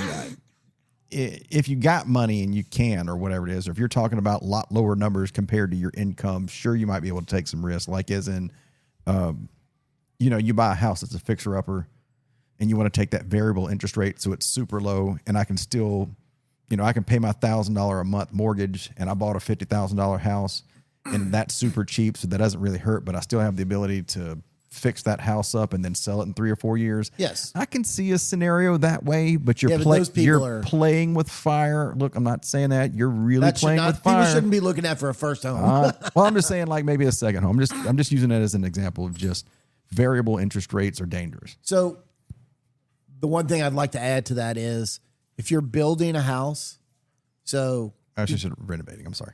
Yeah, but if you're building a house from scratch, your bank, mortgage company, whatever, will not loan you money. They will not give you a home loan on that. They give you a builder's loan. The builder's loan term is typically like 180 to 365 days, right? And it pays out to the contractor in like 3 separate installments. And the interest rates tend to be high on it, like 9, 10, 11%. Oh, shit. But it's structured that way with a specific thought process of you got to get the house built. As soon as the house is constructed and you have a notice of occupancy, you refinance to whatever the going interest rate is. And then you get a 30-year loan. That's what my parents did when they built their house. Exactly. The bank will not give you a home mortgage on a house that's not built yet. Right. They make you get a builder's loan. Correct. Now, we were lucky when we built the house in Alabama. They paid us for the house in Baton Rouge. And so I just built the house in Alabama with the money that they gave us. And then before I got kicked to the curb, I was going to go to the bank and just refinance all the 115 acres with the house and everything and put it into, because we paid a lot on that unimproved land. We paid like 7 or 8%. Jeez. So, and I was going to refinance it and say, okay, let's get me down, 3-4%, and then put it into a regular 30-year mortgage. So that's the only way that you could have like a short-term expiring loan that might have a variable interest rate that I would say, yes, you should do that because it's a builder's loan. Yeah. And it's strictly to get through It's only to get through the build process. Yes. And then you have your mortgage for your actual house. Yes. Okay. Here's one thing that I wish I'd have talked about whenever we were diving into the money thing. We're not done yet. We're getting real close. We haven't signed off. It's not happy hour. No. Taxes. Well, So you're talking about property taxes. Correct. Yeah. That's also something nobody ever really talks about. It's the same concept of what he was talking about with his stupid insurance. Yes, it is added in. And it is. So, okay. So this is what was a really hard concept for me to I need to go to understand. the tax office. That reminded me. Oh, Christ. Oh, Jesus. They still haven't gone. This is what this was, like I said, this was a really hard concept for me when we first started going into the homeowning business. Escrow. Yeah. That took me a very long To time understand that concept? to understand that concept. Yeah, like because people say, why do I need to have $6,000 for closing costs? Yeah. Because you pay everything in advance. And this is just some little account set to the side that gets thrown money every month for your mortgage payment, gets thrown in because your property taxes come out once a year. And your insurance. Insurance, yeah. Correct. So that is the money earmarked for those, but those are estimated costs. Yeah. Because they fluctuate every year throughout the year. So They don't really fluctuate. They just go up repeatedly. They do. They just go repeatedly. But so to me, it was like a very hard concept for me to understand. Okay, so there's extra money now I have to come up with to set aside to pay for my property taxes and my insurance. It's all included in your Mortgage. monthly mortgage statement. As long as nothing increases. Correct. Beyond what they predict. Yeah. Beyond what they predict. It's a prediction. So it's like, okay, well, if they've... It's really an educated guess. It is a very educated... I don't even think it's a very educated guess. It's educated just wish. Educated. Something like that. Yeah. And so it's like, okay, so they're predicting my property taxes are going to be $4,000 for this year. So they're going to increase my mortgage payment to adjust for that amount of money that's going to go towards escrow to pay for that $4,000. Well, what if that property tax isn't $4,000 and it becomes $5,000? Then I have to come out of pocket an extra $1,000 to cover that. Well, they'll raise your mortgage. They'll raise your mortgage. Yeah. But then your mortgage goes up that you weren't expecting to go up. So it's just like, those are the things that, like, I guess homeowners, if you're not in a financial position to absorb and adjust and adapt to those fluctuations, don't buy a home. Just brother continue Rick to in piss your money Florida away at renting. His house is paid off. He paid it off before he retired. And he says he absolutely loves it when he gets his insurance and his tax bill because he's like, I just got to write him a little check, send it in. Right? And then it's all done. One day. Yeah, so the taxes are a big fucking thing, and that's going to depend on Everything. municipality, state. Mm-hmm. They go, Do you live in city limits, out of city limits? That goes back to your location, and It unfortunately, does go back to location. and unfortunately, 100%. Louisiana is awful about that. They are really fucking awful about that shit. We were paying astronomical taxes, and to go back to the military benefits. yeah, I'm going to talk about the military benefits again for sure. So, but it, here, hang on. But it also goes back to, your $1,000 mortgage once you factored in. Because I mean, we didn't throw property taxes in that when you factor in your monthly note on the house itself for the $200,000 loans over 30 years is $1,000. Your utilities, your suspected this, that, and the other, your insurance. And then that's the reason your location is going to depend on it, because you could be in one state and we could pluck this house out of Louisiana and put it in, say, Mississippi. If the taxes on this house was $4,000 in Mississippi, it might be $2,000. And you're talking about that a month. And that's the reason. No, it's a monthly year. month. Well, 2,000 a year. But that's the reason it comes into play is because that $2,000 or $4,000 is divided up by 12 because there's 12 months in a year, and you're paying that a month. So $1,000 mortgage just on your property taxes might go from $1,000 to $1,250 or something like that. So it all starts adding up, and that's the reason younger people are like, it's unattainable to have a house. I can And give you all a very these fucking good things come example into of play. the differences between where you live. When we had just the property in Alabama, our property taxes were $415 a year for 115 acres. Holy shit. For That's it? 115 acres? $415 a year. Jesus Wow. Christ. No, it was farmland. It was actively farmed. Oh, was we it? had a guy who leased it from us. Yes, actually, the guy that leased it from us was What'd the you grow? gentleman. What'd he grow? He rotated 3 different crops. He grew soybean, corn, and cotton. Oh, okay. Cool. And there was a very specific rotation so Yeah, that he well, it has to didn't be. deplete the nutrients in the soil. Right. That's That's actually super so. Then agricultural-wise. after the house was built, we got our first tax bill, and it was like $1,200. After we put a 4,000 square foot structure on it. So because you put the structure on it, Yeah, property yeah. taxes went up. Yeah. But I mean, I still don't think it went up to $1,200 from $400. Yeah, that's a huge increase Just for having a house. just for having a But house. if you had a 4,000 foot house here, what would you pay in property tax? I don't even want to know. I don't even want to know. well, And here, where you live is not nearly as bad as it is where I live, and Right. where I live is not nearly as bad as NOLA. yeah.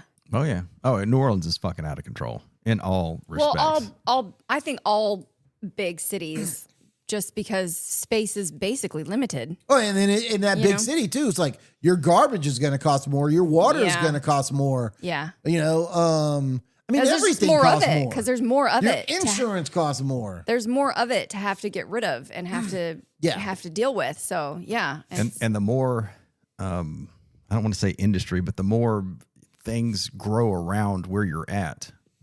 So more, I guess industry, infrastructure, industry. You know, more growth. Yeah, more growth. Yeah. More growth growth. entirely. More people, more businesses and stuff like that.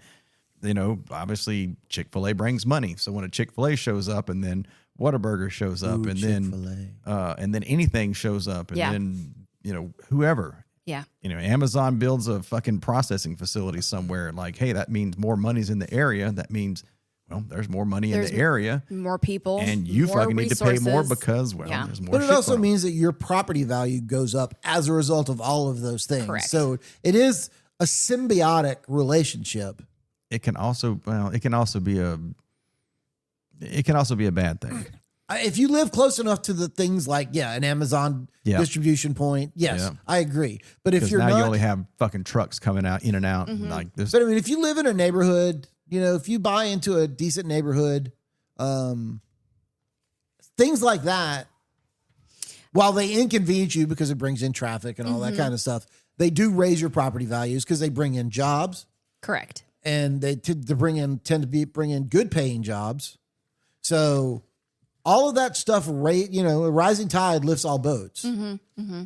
So, if I knew that there was going to be like an Amazon center being built across the street from my neighborhood, I'd be looking to sell quick. Yeah, I would too. It's down the road from me. It is down the road from you. Okay. All right. I got one more thing we're going to talk about. Okay. What about reading the agreement? Look. Oh yeah. Calm down, y'all. I know that. No, I'm not saying. Hang on. I know you this. Shouldn't. I know this day and age that's a very difficult thing to understand. Because do you agree to these terms every time you update your software on your phone? Yeah. Do you agree to these terms every time you first play a video We're game? Desensitized to just clicking yes. Yeah. Agree. I agree. I agree to the terms. Each time you bought your house, did you read the loan agreement? The very first one, I made them give me a copy, and I went through it page by page by page before the closing meeting thing. Yeah. Okay. Yeah, go ahead. I don't know if it was a Florida thing, but like every other close that I've ever had has been like a quarter of what that was. So all of our closings have been. If you can imagine, I made things very difficult. Very difficult. We were there for hours. Oh yeah, our first one was like a 5-hour ordeal. And I was like, I just want to sign this shit. I don't remember the refi in Alabama for whatever reason. I could probably tell you. It's fine. We'll talk about it. It's fine. Yeah, I don't remember that one for whatever reason. But I'm just going to say that the when we bought the house, when we refied here, and then the one we bought in fucking Alabama, it was atrocious because I went through every fucking line. Yeah. And when we did, was it the buying or the refi here that I think it was the buying. It was the buying. I think it was the buying because the refi was fine. Because the refi was just like they actually reached out to us and they were like, "Oh yeah, that's right." Yeah, they were like, they want to make it as simple as possible. Well, no, they were like, your interest rate right now could be significantly lower, like cut in half if we did this refi right now. And we were like, bet. But the first time when we actually, when we bought the house, it was we were going through it, and I'm just reading line by line or whatever it was, and they're like, I'm like, explain it to me. I'm gonna read it, and they're just like, oh shit. Because I'm like doing this shit. The poor gal, she was so nice about it though. She was. I'm reading through it and I'm just like, this one thing isn't what we agreed upon. And they're like, okay, well, we'll just do this real quick and then we'll fix it afterwards. And I was like, nope, I'm not signing this. Well, bye. And they're like, I'm sorry, what? And like, the packet is like 2-3 inches thick. 400 fucking pages. Yeah, and we're like over halfway everything. through this or whatever it was. And they were like, I'm sorry, sir, what? And I was like, no, bye. Call me when you fix it. I'm not signing anything else. Everything else that I've signed here forehand is null and void. I do not agree with any of this. Bye. And they're like, but it's just this one little thing. We'll fix it when we. No, I don't give a shit. I'm not signing anything because that is incorrect. That is not what we agreed upon. I'm out. Fix it. Bye. See you later. Oh, sir, Mr. Brad, just hold. They panicked. And the lady literally fucking ran off in the other room, found the fucking couple pages where it was fucked up, fixed it, reprinted it, this is right. Slid those pages in, and I was like, okay. Because I was fixing to walk away. I was like, fuck you. I'm Like not. the other gal I was don't like, care. she was like, I'll get you a water and a granola bar. We're going to be here for a while. And I was like, That's how our first one was. But every other one after No, fuck that was. Read it. I don't give a shit what anybody says. No, but I'm saying that every other one that we purchased after that was like 12 pages. oh, no. Now, this one wasn't. The house that I bought here was not that simple. Yeah. Oh yeah. But like when you buy land, oh man, land's like super duper simple. A Here you couple go. of pages. Land's like, Here's your GPS here's your coordinates. survey, Yeah. this is your coordinates, this is how many acres you got, this is your interest rate. Have at it. You good with it? We're good with it. Okay, sign right there. Yeah. As much as I'm guilty of this also, everybody just read the fucking agreement. Don't just And they're sign there off to for answer it. questions, and you're clearly not going to understand the verbiage because there's a lot of legal mumbo jumbo jargon in there that means absolutely nothing to me. But they can explain what this whole paragraph essentially means. Okay, I'm gonna go ahead and tell you what it says. When they draft the paperwork, everything in that agreement is protecting them. Yes. Yeah. Correct. Nobody gives a shit about you. And Correct. if they say it's arbitration, it's protecting them. Yep. They're going to say an arbitrator by our choosing. Correct. And I guarantee you, even though I am guilty of it, every time they say, hey, update your iPhone, I guarantee you it's not at my advantage, even though I do what I'm telling people not to fucking do. Mm-hmm. Yeah. But I mean, with something like you said earlier, buying a house is going to be your biggest purchase. Yeah. More than likely of your entire Which life. is probably why Read young that people- shit line by line. Which is Find probably- something wrong, fix it now, Yeah. or I'm out. Fuck off. Well, and because it's the biggest purchase of your life, this is probably the biggest reason why young people shouldn't do it and probably can't afford to do it. Well, I mean, we didn't. we've talked earlier that we've fucking taken a $200,000 fucking mortgage note from $1,000 a month to upwards of $2,500. Almost, yeah. And it's just like everybody's just like I said, they do that simple math: 200,000 divided by 30 years times 12 months divided And by they think that, and then that's all it is. That's what they're going to be And that's paying it. every month, and that's not. And that's a very But if you live in an apartment for 20 years, right. you have nothing to show for it. Agreed. I know. That's why I said like the benefits of it are way better. But again, as a young person, I don't suggest buying your own home unless you know real estate. You're young. wow. I said as Wow. If you 130. All right. So if you- 132 jab at Tammy. if you are a young person. Oh, you're I saying would you're not- talking about other people. Other people, not You me. are the youngest person here, though. So Wow. I would just say I'll take out the whole minute. Don't worry. Unless it's fine. Unless you know real estate. Unless you actually are already involved in the real estate business and know what it's all about and know finance, then I would say no, you have no business buying a house. Continue to rent until you get something established and you understand what you're or you getting have somebody into. who you trust can help you with it. Correct. Yeah. Yeah. I don't know. I had the Coast Guard lawyers look at mine the first time. After owning a home, I swear, I don't know. I'm not saying that I wouldn't rent, but after owning a home, I'll never go back to renting an apartment. No. I think that was the worst mistake that I've ever done. I would have rather rented a house, Then rent a an apartment. tiny little home, 1,000 Yeah. square foot, 900 square foot home. I don't give a shit. I'd rather rent a tiny little home than I would fucking rent an apartment. I can Yeah. see myself at some point buying a condo or something like that when taking care of a house just gets to be too much. Yeah. Yard work and You know? Yeah. So I could see that. Fuck that. I'm just going to go to the old folks home.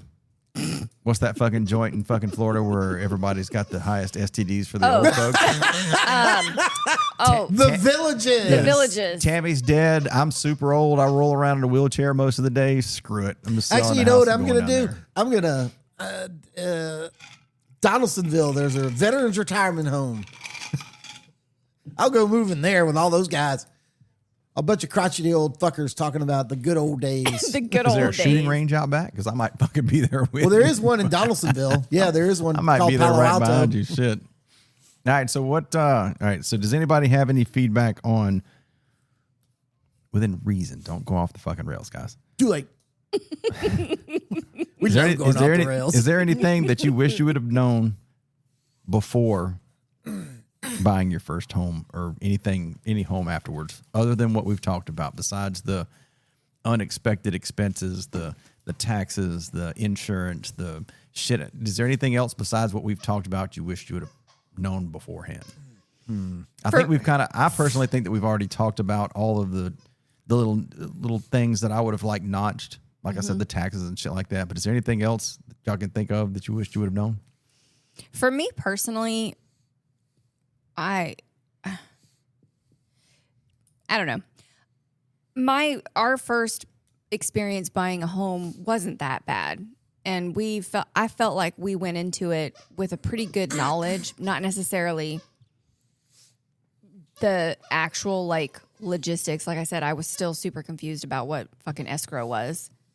But once those small little things came to play, and I knew okay, when I get my first statement for what I'm going to have to pay every month on the house, that includes insurance, property taxes, all of that's included. What is my final note? Then it all sort of made sense. And then I could crunch the numbers for utilities, and I could crunch the numbers for, all of the other added expenditures. But if you don't know any of that, then you're fucked. So you wish you would have just known all the stuff that we talked about, how that added up. Correct. Yeah. But it ended up fine. We were fine. Oh, we did fine. Well, yeah, we struggled, but we worked through it. What about you, Joey? I was fortunate. I'm the youngest of 7 kids, so I got. You got a lot of people that were helping you. You got a lot of exposure. I went to school on all of my older siblings and my parents. When all the things that they did. So by the time it got to me, and plus I was already. Let me think. I was 35 when I bought my first house, something like that. Yeah, so you were older. How old were we? 08? 08. I was told there would be no math. I guess we were in our 30s too. Yeah, we were in our 30s. So that's not that uncommon for people in the military, Yeah, sure. So I feel like there weren't. I felt like I had a really good handle on the house buying process when we bought our first house. Mm-hmm. I would like to have known how much Mother Nature hated Florida. The way she regularly threw hurricanes at it, but any coastal city. Yeah, but I wish I'd have made notes on next to location of Gulf Coast. Yeah. But other than that, actually, I guess I could have said Gulf Coast dangerous. Dangerous. All the years California. Oh God, fuck that. All Dangerous. the years that we owned the townhouse in South Florida, and all the hurricanes that came through, we only ever had one storm that caused damage. So now I was trapped inside the complex for 4 days because trees got torn down and I couldn't get out. Had to call work and go, not going to be in. I can't make it in. What are you talking about? The storm's over. I'm like, send a helo. There's a 50-year-old oak tree that's blocking my path. Send a helo and I'll ride up in the basket. All right. I think we've touched on enough of my home ownership episode. Baby, you got any final words before we hit the happy hour? No, it's just very good information for anyone who's looking to buy a house. Hopefully it helps someone. What you got, Joey? Do your homework. I can't emphasize that enough. Do your homework. The more homework you do, the better result you will have. Yeah. I'll resonate that. Yeah. Do your homework. Don't be afraid to ask older people or somebody who's done it before. Either it's, I don't want to say family because a lot of times people don't have that connection, and I say connection as in the ability for the person asking the question to actually absorb the information that they give you when you ask them. Because I was rebellious and I wouldn't have listened to I'd have listened to about half of my parents would have said if I'd asked them about buying a house. Maybe it would have been out of date. I don't know. My final thoughts on that whole thing on buying a house is don't forget your location. Don't forget all your fucking little oddball stuff. Read the agreements, account for your taxes and insurance, and plan for upgrades and utilities. So that's what we got on home ownership. That's why I'm running a little bit shorter than I thought, because I thought we were gonna talk about that and get into the weeds, but we didn't. So I'm happy about that. But now we're gonna go into the happy hour like we always do, and we're gonna talk shit. Gonna get some feedback from my co-host and my producer on my inability to keep us on track because we squirrel it all the goddamn time. But that's for the happy hour. So I hope you enjoyed this episode. Maybe you learned something, and if you didn't learn something, maybe it piqued you to want to ask somebody some questions, so maybe you can learn something. That's all that I'm looking for. So here's the outro. We'll see you on the happy hour, and thanks for being here.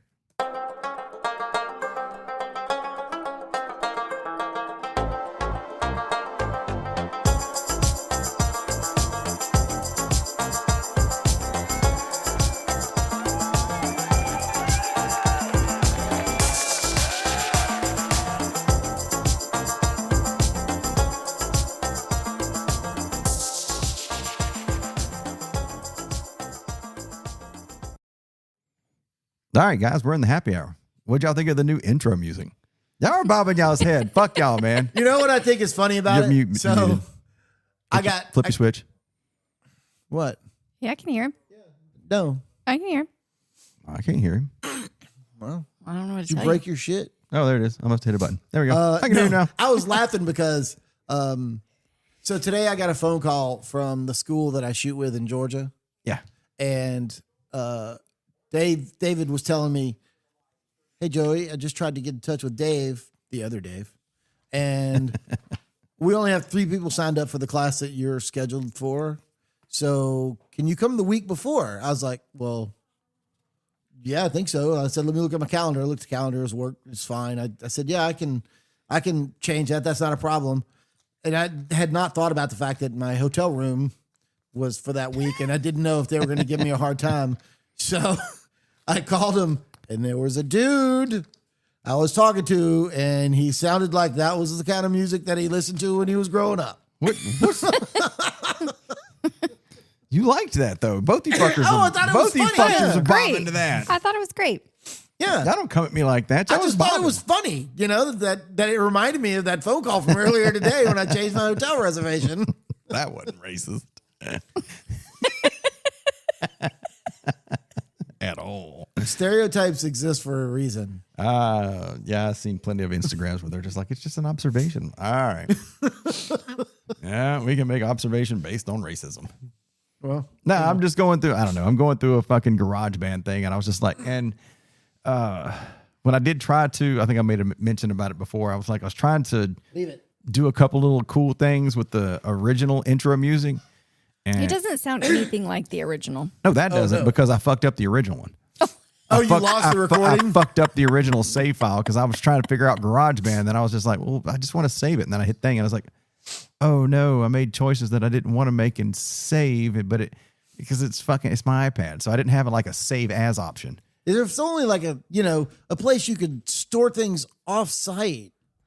That sounds like a lot of work. You could send it up to a cloud. Well, maybe if I make this You shit, actually could retrieve it from the cloud. no, I can't because it's saved on the cloud, and nobody understands the cloud. Doesn't matter. Nobody understands the cloud. Doesn't matter. I found I was able to the original intro music. I was trying to I kind of got back to, and I kind of got it back in there, and I was just like, that's close to what I wanted. So I was just like, fuck it, I'll just enjoy playing with GarageBand and figuring that shit out. So every time it'll be a new intro. That'll be interesting. Within reason. Because I think, let's see, was this the original one? Let's see. I think this might have been the one I got close to. That sounds similar. That's close to it.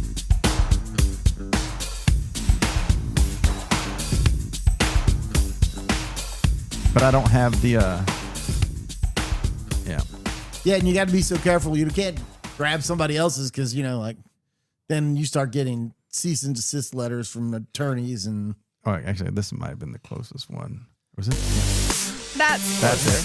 But because it had more of that. Yeah, that was close to the first one. You need Darude Sandstorm. Love that song. yeah, I was just working on songs. I mean, GarageBand wound up being kind of fun to play with because I like the loops and I can throw in my own shit and I can do all the stuff Joey said I can't do, which I kind of feel like What did I say you can't do? When I played a fucking one of these things before, you're just like, oh, thank God you don't have a fucking job as a fucking DJ or some stupid cut like that. I was just like, fuck you. Because I mean, I do like 9 to 13 seconds. That's all the fucking intro is. No, I know. Like I'm just like, You need you some turntables. You could be like David Guetta. Wick, wick, wick, wick. Don't think I hadn't thought about that. Oh, God. Because they don't actually put records on them anymore. You know that, right? No, I know. But here's the only reason I don't, because GarageBand can be, it's an Apple product, so it can be as simple or as complex as you want it to be. And just making that fucking intro with the okay, I don't even, 2 hours. Is that what it took you? More than. Because I'm just like, He was working on it for a couple of days. yeah, because I'm just like, I want to hear this. And so now I understand where one of my favorite producers, Dr. Dre, I get where he was coming from now. Because like he did the Chronic, and then he didn't come up with a fucking another one until the Chronic 2001, I think it was. So it took him a really long time to try to come out with another album, because he was just like, I want to hear that one thing that I'm missing, and I know I'm missing something. And I'm like, oh, that. And then I thought about turntables, and I was like, no. Okay, no, absolutely not. And in contrast to that, Prince has, when he passed away, they said there were like 8,000 recordings. Oh, yeah. That he had never published. Oh, yeah. Because, I mean, he probably just got, but see, that's what I'm saying. Like, okay, I'm not shitting on Prince, because I think Prince is phenomenal. I really do. You have to use him in the past tense now, right? You know that? He's phenomenal? He was. Oh. You said is. I'm like, did somebody resurrect him? Nobody told me. That'd be really cool. I mean, Elvis is still alive. If I play He just went back home. But if I play you a Prince song right now, are you going to say, wow, he's phenomenal playing that song? Or are you going to say he was phenomenal? Yeah, I would say he was. Well, I think Prince is phenomenal. I don't give a fuck about your semantics. Okay, that's fine. Prince is awesome. But I can see where Prince would do that and make something and then be like, that needs a little bit of work. You know, you can say, you know, obviously we do save as. I would have, if I was Prince, I would have had 8,000 songs that were never published that would have been save as, needs a little work. Slide it off to the side. Then I'd have done my neck thing. Because like I came out with that one, I was just like, I came across, I forget what the fucking thing is, but I was just like, I like that. And I was like, that's dope. Let me find some shit to put with that. And I could have made 3 minutes of that shit and then going through it and just be like, no, I want to at a certain part, and I'd have found it, but then I would want to and I would have went through. No, can't go down the rabbit hole. I do it bad enough as it is for everything else in my life. I can't fucking do it. So no, I don't want turntables, but it would be fun. And that's all I'd fucking do. I'd drive myself crazy. And I'm crazy. You're already there. To say I'm crazy enough as it is. Man. So what you're saying is you want to be Anna Kendrick's character in Pitch Perfect? Who's that again? Oh my God. She was the one that, you know, when she was doing the Jingle Bells thing with Snoop. Oh yeah, the vampire chick. Yes. She wasn't a vampire, but she was on that movie. Yeah, the vampire chick. Sparkle. Oh, was she in that She movie? was, yeah, she was. Sparkles. She was in the friend group. Oh, when Bella was at the school. Yeah. God Okay. damn, he's naming names. What is that? Zeus is clawing at the water bowl because Zeusowitz. they drank all the water. Who did? Well, I told you the funny story about that, watching that series, because I had never seen it, despite the fact that I helped make the chairbacks for it. And You made the chairbacks. yeah, for one of the movies. We helped Kim's mom make the chairbacks. One of those movies was filmed entirely in Baton Rouge. What? What? I thought they were all in Vancouver. Nope. One of those movies was filmed Wait. entirely on a soundstage in Baton Rouge. Hang on. One of the sparkly vampire movies? Yeah, Breaking Dawn 2, maybe, I think. Was filmed in Baton Rouge? Yeah. I never told you all that story. No. Okay, so Oh my God, I kind of want to watch it now. Is that bad? Kim's mom worked for a lady in Baton Rouge. literally want to watch that shit now. She had a like stationary bridal shop where she did monogramming and all this kind of stuff, gifts. And a woman came in and said, "Look, I'm I know that you do monogramming. I have a job that I need done. And she explained it to her. And she said, well, I'm not going to be able to do that because I don't have somebody I can dedicate just to that. But I have a lady who does all of my monogramming. And my mother-in-law had purchased a 8-needle brother monogramming machine to have at the house. So she would go in twice a week, get all of the monogramming jobs from the shop, bring them back to the house, do all the monogramming. Yeah. So the lady contacted her and said, do you think you can do this? And what we needed to do was she gave us the digitized emblem she wanted on it. So we had to take, and then she gave us a list, first of all, of like 60 names or something like that. She said, I need all of these in 3 weeks or whatever it was. And because they wanted I think the emblem was on the front of it. It goes on a captain's chair, right? So like when they make a movie, they don't replace all the captain's chairs. They just take the backs off of them and then put new backs on so them. these were for like the people, not correct. They would have the name of the movie on the front and then have the name of whoever was sitting in that chair on the back. So like the actual, like not like in the movie. Oh, be actors, directors, whatever. I know, but did she do the chair backs for everybody? For just the actors or everybody in the movie? Everybody that had a chair, we did the chair backs for. Okay, so for like the actors. Actors, producers, directors. Yeah. Okay. Yeah. Okay. Executive producers, all so of those it wasn't guys. in the movie. Oh no, the chairs weren't in the movie. No. They were like the director just chairs. for the chairs. Yeah. Oh, I thought the movie was filmed. It was filmed in Baton Rouge. He's talking about his mother-in-law did the chair backs for the director's chairs that they sat in when they weren't filming. But the filming. movie wasn't filmed in Baton Rouge. Yeah, it was. Yeah, apparently. It was filmed in Baton Rouge. Okay, so you know the movie better than I do. Yeah, I thought it was all in Vancouver, but maybe just the first one or whatever was in Vancouver. So we're going to watch it now to see if you recognize anything? I don't recognize anything from Baton Rouge. I think it was all in the sound stages in Baton Rouge. Oh. So we're not going to see anything we recognize. No, you won't. Just like that fucking Halle Berry movie where she was the... She was trying to find her kidnapped daughter, Yes. and it was down 310 and all the fucking roads back down there. Do you know what movie I'm talking about? No. There's is it Kidnapped? Kidnapped might I think be it's Kidnapped. Kidnapped might be the Halle Berry movie. I watch anything with that bitch in it. She's fucking gorgeous. I love her. Yeah, I know you got a thing for her. She has a new movie coming out, I think. Oh, yeah, with Thor. Yeah. With Tor. It's Tor. Oh, my God, Tor. I'm going to get... Hang on.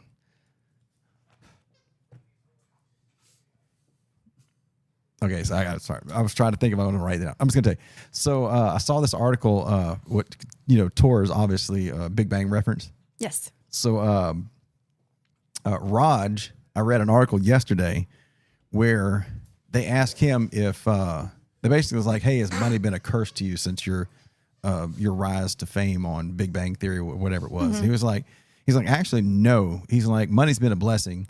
Other than, yes, it helped me and my family, but he's like, I actually get bored late at night and I scroll GoFundMe and all these other things. I saw that article. I saw that, and he actually donates to money under an anonymous name and everything. And I was just like, dude, yeah, that's what I'm fucking talking about. And I was like, I don't know that guy. Obviously, I don't know the guy in real life, but just seeing that, I was like, man, I give you props, bro, just to be like, yeah, I got lots of money and I'm fucking super fine with me and my family, but I just find somebody who's fucking super who needy. Needs it. And I'm just like, here's from Harold and Kumar or whatever the fuck this thing is. I was just like, that's what I'm talking about. Yeah. I love that shit. Yeah. So anyway, the Halle Berry movie, I think the name of it might be Kidnapped, but she's going over Lake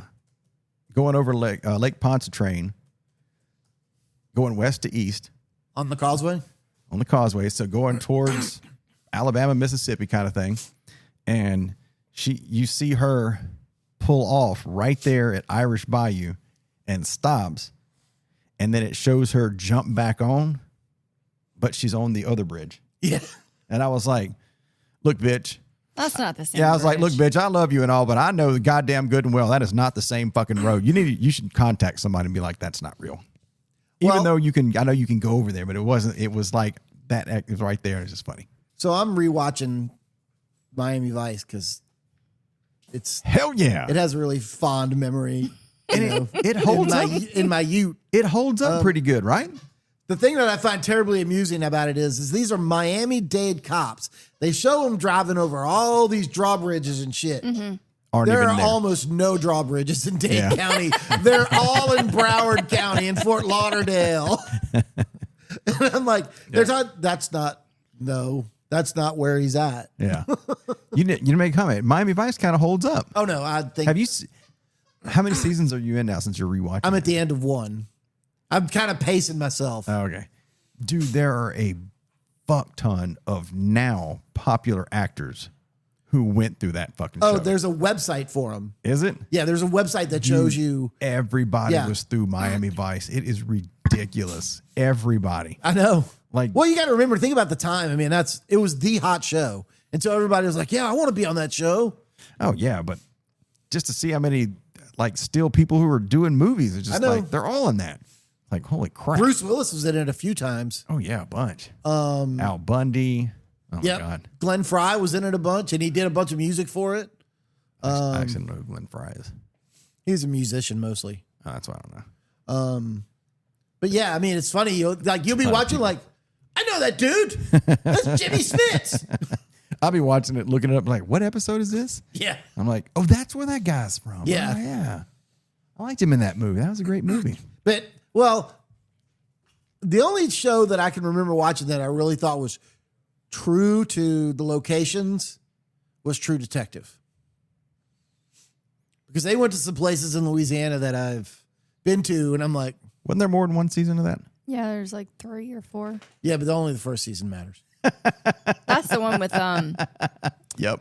Woody Harrelson and Matthew McConaughey. yeah. Yeah, it doesn't matter. It's old girl with the big eyes and the big boobs. That's one of my favorite television shows. To ever Yeah, been yeah, I produced. bet it is. No, because it's such a riveting show. I mean, It's a very good show. Riveting Yeah. show. It's a very good Hey, show. Woody Harrelson, we want you to do this show. It doesn't really sound like I'm going to fucking do all that. Okay, we'll put this chick in here with big eyes and big tits, and she's going to get naked and get on top of you. Yeah, I'll be there tomorrow. What's that chick's name? It's some Daddario. Yeah.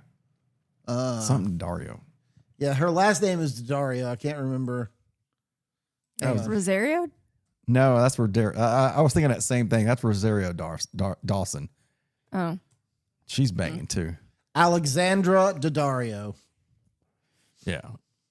And she got She's not unattractive.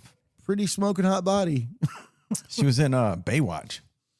The new one. Yeah, the new movie. Yeah, the new movie. And it was only a big deal because she did Jack Ryan, no. Jackson. But Woody Harrelson's wife in that movie was smoking hot. Who was his wife? Michelle Monaghan. What's she in? Michelle Monaghan. Let me see.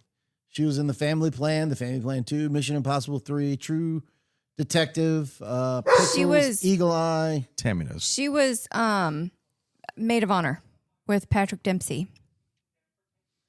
Dr. McDreamy? Yeah. Oh, okay. Yeah. I know what you're talking about now. Because you like that movie. That's the only reason why I knew you'd know. Yeah. I unfortunately, I did like that movie. And it's not Dr. McDreamy. He's Yes, he's Dr. McDreamy. no, he's fucking. Oh, what is that movie I referenced the other day when we were talking about him? Can't Buy Me Love. Oh. He was so young in that. I loved him He in was a child. So that was a great movie. Oh my God. What was that movie where he was a pizza delivery guy and Oh yes. what the fuck Loverboy. Loverboy. Yes. That movie is still fucking hilarious. I love that fucking movie. I still love have that those movies. It's fucking hilarious. Love And that speaking movie. of which, have you seen Pump Up the Volume with Christian Slater? I can't say that I have. But Oh, man, that's another That's great that's movie. apparently an old one. Oh, yeah, it came out in 1990. Jesus Christ. So what is that, 36 years ago? Oh my God. That's, I don't know, I was oh, told that there would be no sounds math. crazy. It's a great movie. You see the oh man. All right. So I saw this thing on Instagram. I'm sure you saw it since we roll through the old folks stuff. And we basically have the same Yeah, feeds. it really is. The algorithm is just like you two cats are the same. So it was like I survived what was it? 7/7/77, Oh, yeah. 8/8/88, $99.99. Went through that whole thing and I was like, oh, son of a bitch. Yep. It was like, I think y'all have seen some shit. And I was like, yeah, we really have. I didn't get 6/6/66. Oh, thank God. I was born 8/17/66. Missed it by 2.5 months. You just missed it. So we got to get a friend that's slightly older than you to be in our group. Yeah, there you so go. we can have somebody that saw 6/6/66, 66. 77. And then what was it? 2/22/22. Yeah. Oh yeah. Well, there would have been 1/11/11. Yeah. Hmm? Yep. 7/7/77, 8/8/88, 9/9/99. Oh, I guess there would have been a 10/10/00. 10. There would have been a 10/10/00, and that would have been a 10/10/10. Yep. Mm-hmm. Holy shit. Man, I got a lot of numbers going on over here. You know, it's funny because you'll get these people that talk about, there's the Declaration of Independence and this word has this many letters and all that stuff. And a lot of people try and attribute it to like Illuminata or whatever. That weird. I'm like, no. The human mind likes patterns. It looks for them everywhere. Nuh-uh.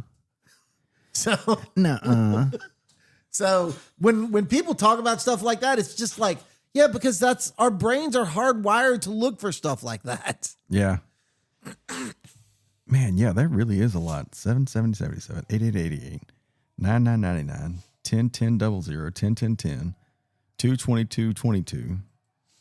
1/11/11 and 11/11/11. I'm terrified that I'm going to be 60 in about 6 months. Are you really? Yeah. Actually bothering you, huh? Yeah, a little bit. Yeah. So we're going to celebrate, though. We got to do something, bro. We can't let that pass. We'll see. What do you mean we'll see? No, I need a commitment. We can't let that just pass. All right. Because, I mean, you're going to be there for mine. Yeah. So, I mean, we can't just let that pass, even though nobody showed up or did anything for my 50th, but that's fine. You assisted. I give you credit. I appreciate you. Not shitting on you. I was appeasing your wife. You you sat at the house tortured for 3 days. Oh, it was, motherfuckers. they weren't. It was not bad at all until I tried to get into bed. Oh, fair enough. And that's when I discovered that I sleep just fine in my chair. In fact, I've been sleeping in it a lot lately. Yeah, we got to do something for the big 6-0, bro. Yeah. You got to. I need a commitment. All right. We need a commitment. What you want to do? McGuire's? Do you want to go to McGuire's? We can go to McGuire's. Want to do McGuire's? Do Pensacola? If Tammy will watch Zeus, We're we can going go to to get in trouble. We're going to the strip club. She doesn't have her earphones on, so we're Well, going to the and she strip never club. listens to the podcast anyway. No, she doesn't. We're going to the strip club. Let's see. Let's look. Strip club, Pensacola. Are there decent ones there? Used to be. I don't know anymore. Let me see here. I went there with her. I couldn't find any there with her. So my birthday's on a Monday. Hell yeah. So that means we party Friday, Saturday, Sunday, Monday, come back Tuesday. Off Wednesday, Thursday. We're scheduled to work that Saturday and Sunday. So we'll have to take those 2 days off. So that means we'll be off from Wednesday until the following Wednesday. Yeah. Works for me. And I'll have to reschedule my doctor's appointment. Because it's funny. They scheduled it on the 17th, and I'm like, oh, that's my birthday. She's like, really? How old are you going to be? I'm like, 60. Yeah, reschedule that bitch tomorrow. Tell them to fuck off. I'll get it. I'll get it sorted. Yeah, we got to do something for that big 6-0, bro. We can't let that pass. We're going to give it a go. We're going to give it a go. We'll go see how much trouble we can get into. We're going to talk a lot of shit. And we're going to be in bed by 9:30. Unfortunately, there's probably a lot of truth in that. Be like, yeah, let's go get some good food. We'll have a couple of drinks, and then we'll go hit downtown, and then we'll do this. And we're going to be like, I'm so full. I'm going to bed. And it's going to be like, I can take a nap too. And then it's going to end up being like, we didn't take a nap. We went to sleep because we didn't wake up until 10:30 the next morning. No, wait. No. I wonder. Your 60th, bro. Whatever you want to do. There's a cheetah in Pensacola. There is? I don't know if it's affiliated with the ones in South Florida. There's no way. There's no way. Okay, let's look it up. He's verifying. Well, when Tammy turns 50 in 10 years, ouch, we'll do it up for her. There's no way that one's affiliated to the one in South Florida. I'm looking. Trust but verify. Yeah, I think Tammy would probably be more suited just to sit at the house. If you're going to go to strip clubs, yeah. I don't Why? wanna do They're that. a lot of fun with a woman. I know. I spent my 21st birthday at one. And it was a blast. You weren't there. Oh, I like the one I came back and we went to that one. You were in boot camp my 21st birthday. Oh, I like the one where we went. We were coming back from Pensacola and we argued about the inside of the club. Yeah. And then we went and then that was great. That wasn't great. That was awesome. Awkward. That was very awesome. I loved the shit out of it. So we went to Pensacola. We're on our way back and we were arguing. Of course, we're half lit coming back. And we're arguing about what the inside of a strip club looks like. I was like, fine, we're going to roll through that bitch on the way home and go see what it looks like. Tammy was like, do it. And then we got in there and I was right. And then like. Had you never been in one? No, I'd been in it many a time. Oh, okay. She thought she'd been in it once. Maybe that was her. I don't know what she did for her birthday, but we was just arguing about it. And I was like, I'm going to prove myself right. So we roll up and we go to the strip club and we have a couple of drinks or whatever it was. I was like, all right, cool. I'm going to go hit the head real quick. And, like some girls that come up or whatever it was, because they do like seeing couples from time to time. Yep. And we rolled up and we were a couple and I was like, nah, I got to fucking hit the head. I was like, yo, we finna fucking roll. So I go hit the head and when I come back, Tammy jumps up and is all excited. And she's like, hey, you got to buy this girl a drink. And I was like, what? She's like, yeah, just buy this girl a drink real quick. And I was like, how did I go to the head to pee to get ready to leave? And when I come out, you tell me to buy this bitch a drink. Fine, whatever. And there was two girls and they were both black and one was like Tammy's height. And then the other chick, obviously she had on heels and I have no idea how big they were. She was taller than I am, about like a foot. And then the one girl was like, the tall girl bent over and then the other chick slapped her fucking ass or whatever it was. And then the chick grabbed Tammy and she was like, smack her ass. And Tammy's like, no, I'm good. Thanks. I'm just little whitey and I don't do that. Snowflakes don't do that stuff. Her butthole was right in my face. I thought I was going to get sucked up into it. That would have been a trick and I'd have loved it. She bent over and fucking like Tammy like did like this, like, and then she's like, no, girl, you got to fucking get that motherfucker. And the chick bending over is like, yeah, get it, girl. And like, I was like, oh shit, now we're talking. But yeah, Tammy was eye level with that poor girl's butthole. It was mortifying. She was an attractive chick. So, I mean, I was just like, well, Tammy's got to get sucked up by that butthole, get sucked up. I'll sit here and just watch all this good shit. It was It was great. You had a blast doing it. I was drunk. You had a blast doing it. You smacked that girl's ass hard. Okay, so what we were talking about earlier, Twilight Saga, Breaking Dawn Parts 1 and 2 were filmed extensively in Baton Rouge, Louisiana between November 2010 and April 2011. Most indoor scenes in the Cullen House interior were constructed on sound stages at the Celtic Media Center. Some outdoor scenes were filmed in Baton Rouge's Arsenal Park. We're going to have to go back and watch that movie. All right. Is that the one that started really good and then ended sucky? Well, there's 5 movies. No. Don't ask questions. She knows what I'm talking about. Yes. It is that one? Yes. Okay. Oh, you're thinking of the last one because there you you go. You were angry because it didn't happen. It started off great. I was like, whoa. None of that was in the book. I don't care. By the way, the books were so much better. The books were so. I think I read those books like 10 multiple times each. times. Like I've read the 10 Fourth Wing times books multiple times now.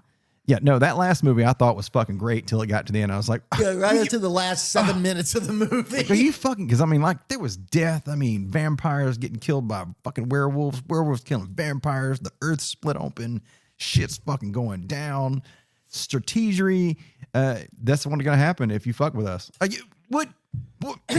Fuck you guys. So like that whole I wanted some death. That whole scene was just implied in the book. Well, then how did the book end? The same way. Well, so the book's just as bad. No, the book was. I mean, you want it to be a happy ending. Like No, I'll tell you. no. I'll tell you, the Divergent series books ended differently than the movies. No, I don't want a happy ending. That's fucking bullshit. That movie, the movie, if it would have just been like the war ended and maybe they still ended up together, that'd have been great. That fucking sucked. You know what? Braveheart, great movie. Yeah, because he died. See, got some resolution. Not no, hey, this is going to happen if you fuck with us. No, he actually did it for the girl he loved. So you were probably happy when that girl died in 1892. Is that a movie? It's a TV show. I've never seen 1892. Yeah, the Yellowstone spinoff, the first one. It's the with Tim McGraw and the girl that. This is where they established the blonde ranch. chick? The girl Yeah. that you hated Oh, her yeah. accent because it was horrible. Yeah, that bitch sucked. I'm glad that bitch You died. know what movie I watched? Well, 2 movies I watched last night. The Anaconda reboot, the new one. God. No, Saw that recently. I thought that was super fucking entertaining. I actually really liked it. I didn't mind it. I did not mind it. I I thought didn't it was mind a goofy, funny. Intended that way. It was very mindless, funny entertainment. So then I was like, fuck it. I'm going to go watch the original Anaconda with J-Lo and Ice Cube. Okay, the new one was better. So I never, when I remember watching the first one, obviously years ago when it came Yeah. out, I think it came out in 97. And I was like, this movie is awful. So after watching the new Anaconda, I went back and watched the old one. It wasn't half bad. Actually wasn't that bad, but to the point of, and here's a spoiler alert, they make fun of Jon Voight's accent in the new one. And when I went back and watched the old one, I was like, okay, his accent is super ridiculous. I was like, what accent was he trying to I didn't even realize portray they'd there? come out with a remake. Yeah, Yeah. with Jack Black, Paul Rudd. Yeah, Ant-Man. It's Steve Zahn. It's packed full of people that are amazing actors, and their chemistry together on screen and the jokes that they make.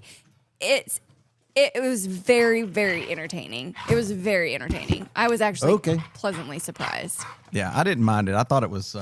It had enough little pokes at the old one. Yeah, yeah. And they went in new and they were just like, we're just gonna make fun of all this shit. Exactly. And then fucking J-Lo showed up at the end. She did. Well, another spoiler alert. Yeah. Ice Cube showed up at the end too. Another spoiler alert. Well, he didn't know. Well, Ice Cube was there. well, he showed up at like during Yeah. the ending. Yeah. But J-Lo But was he at the ending. Yeah. She showed up. Oh, with- she was a Easter egg? Like I don't- after the credits or? No. What? Well, no, it wasn't after that. No, it was like everything's said and done, and then she rolls up. And she's like, "Hey, I saw your fucking movie, and I'm upset that I wasn't in it or some shit."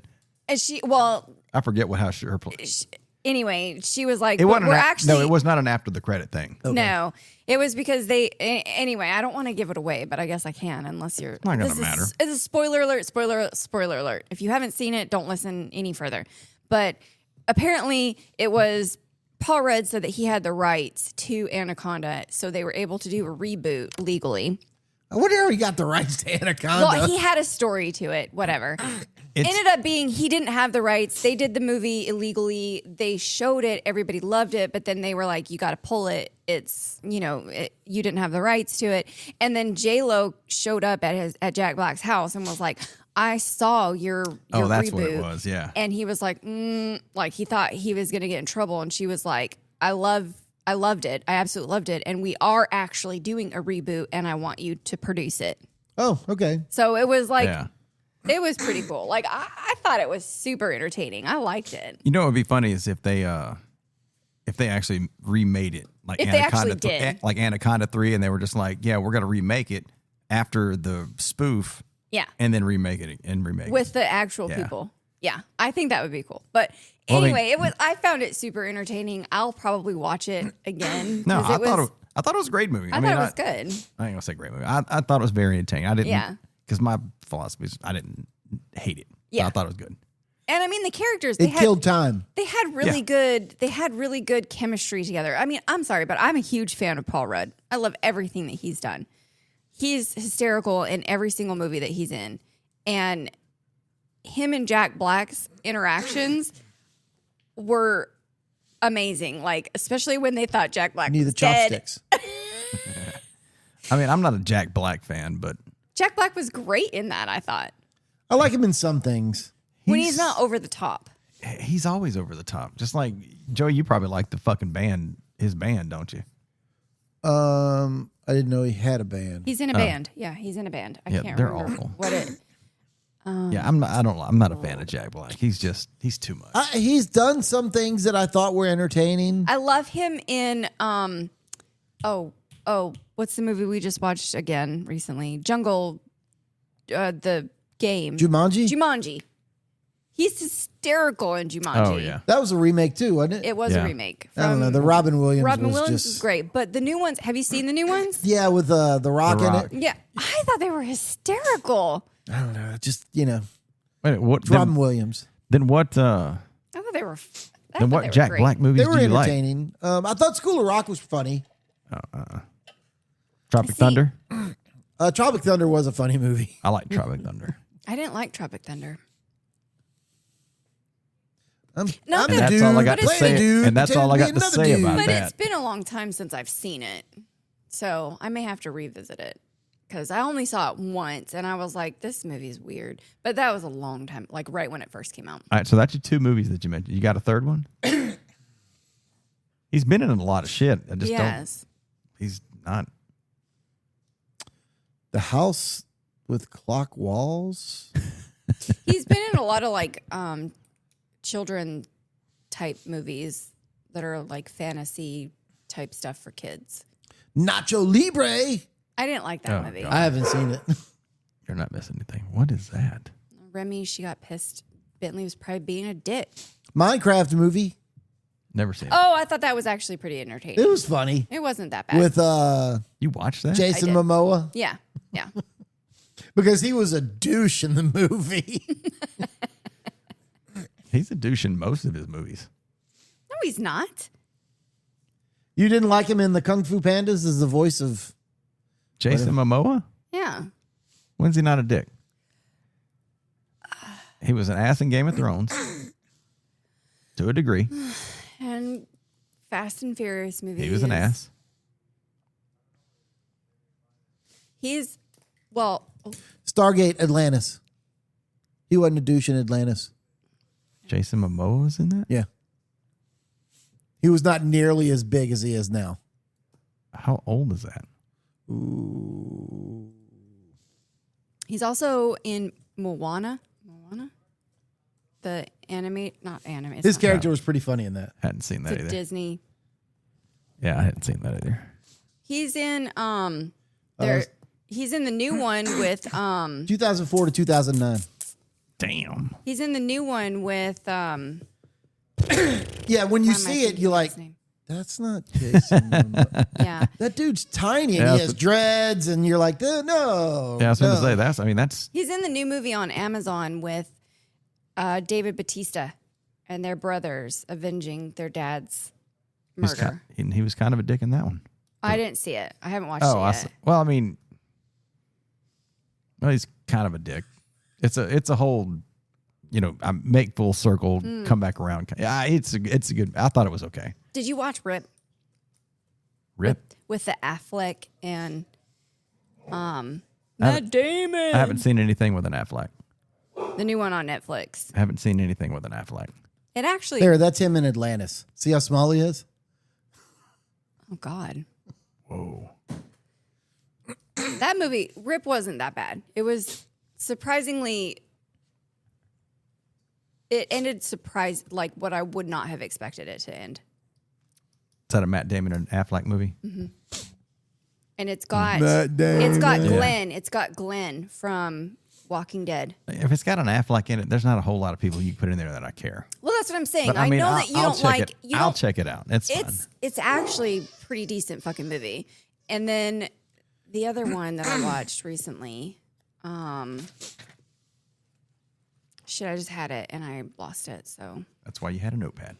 I should have wrote it. I had it and I should have wrote it down. That's why you got notepads. Yeah, Jack Black has been in a fuck ton of movies, Yeah, man. he has. What? It's crazy. Pitfall 1982 Atari 2600 commercial.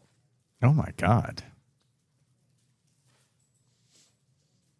He was in the Fall Guy TV series. What the fuck? There was a TV series for Fall Guy? Yeah, that's where the movie came from. Oh, really? Yeah. Oh,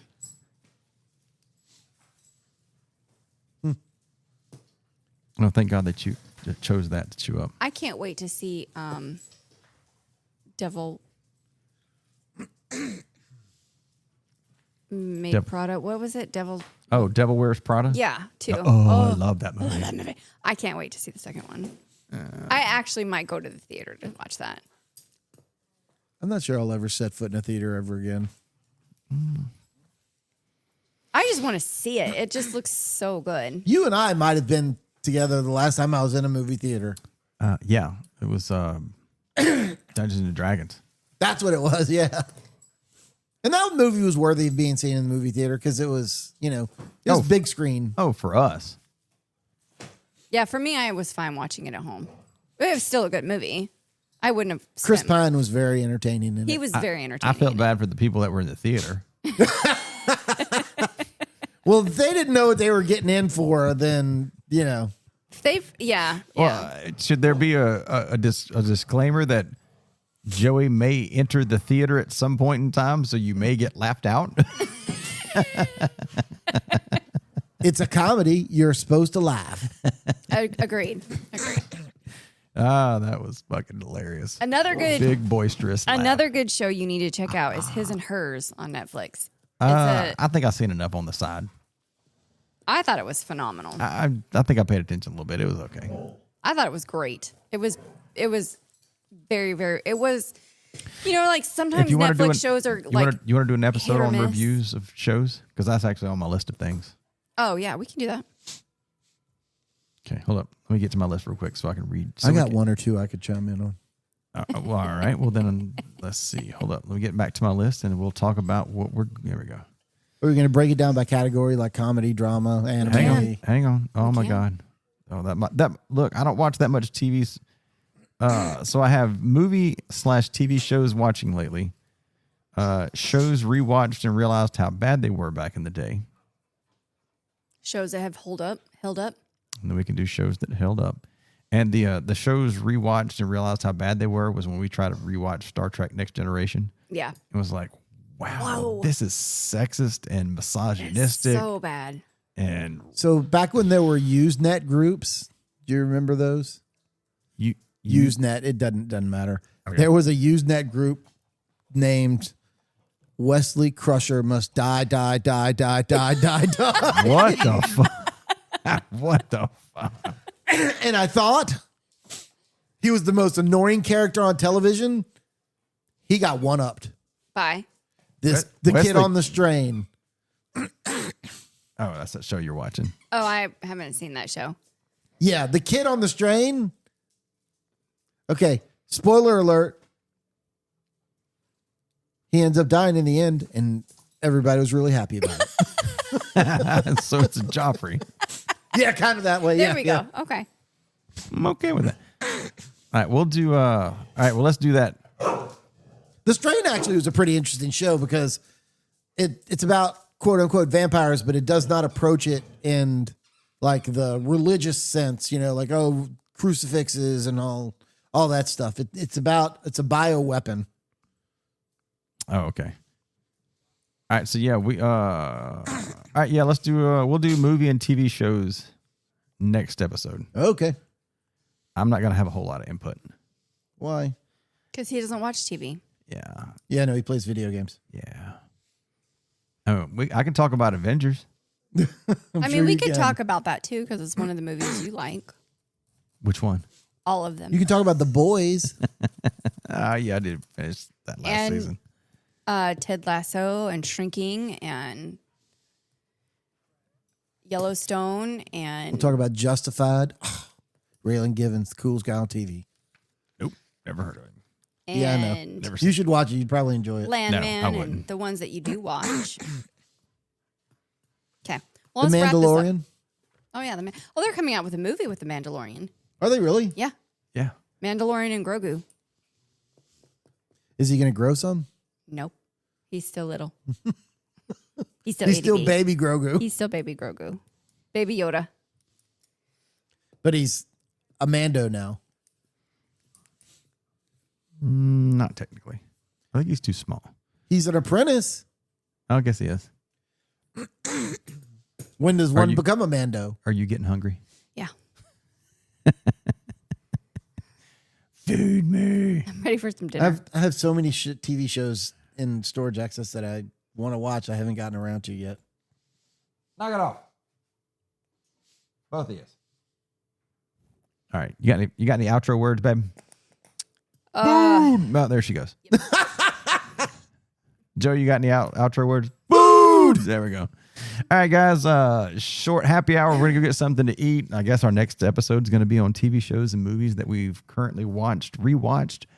And we're just going to critique and shit on everything, or at least I am, because I play video games, don't really watch TV. All right, guys. Thank y'all for being here. We'll see you on the next episode. Hope you enjoyed it. Peace.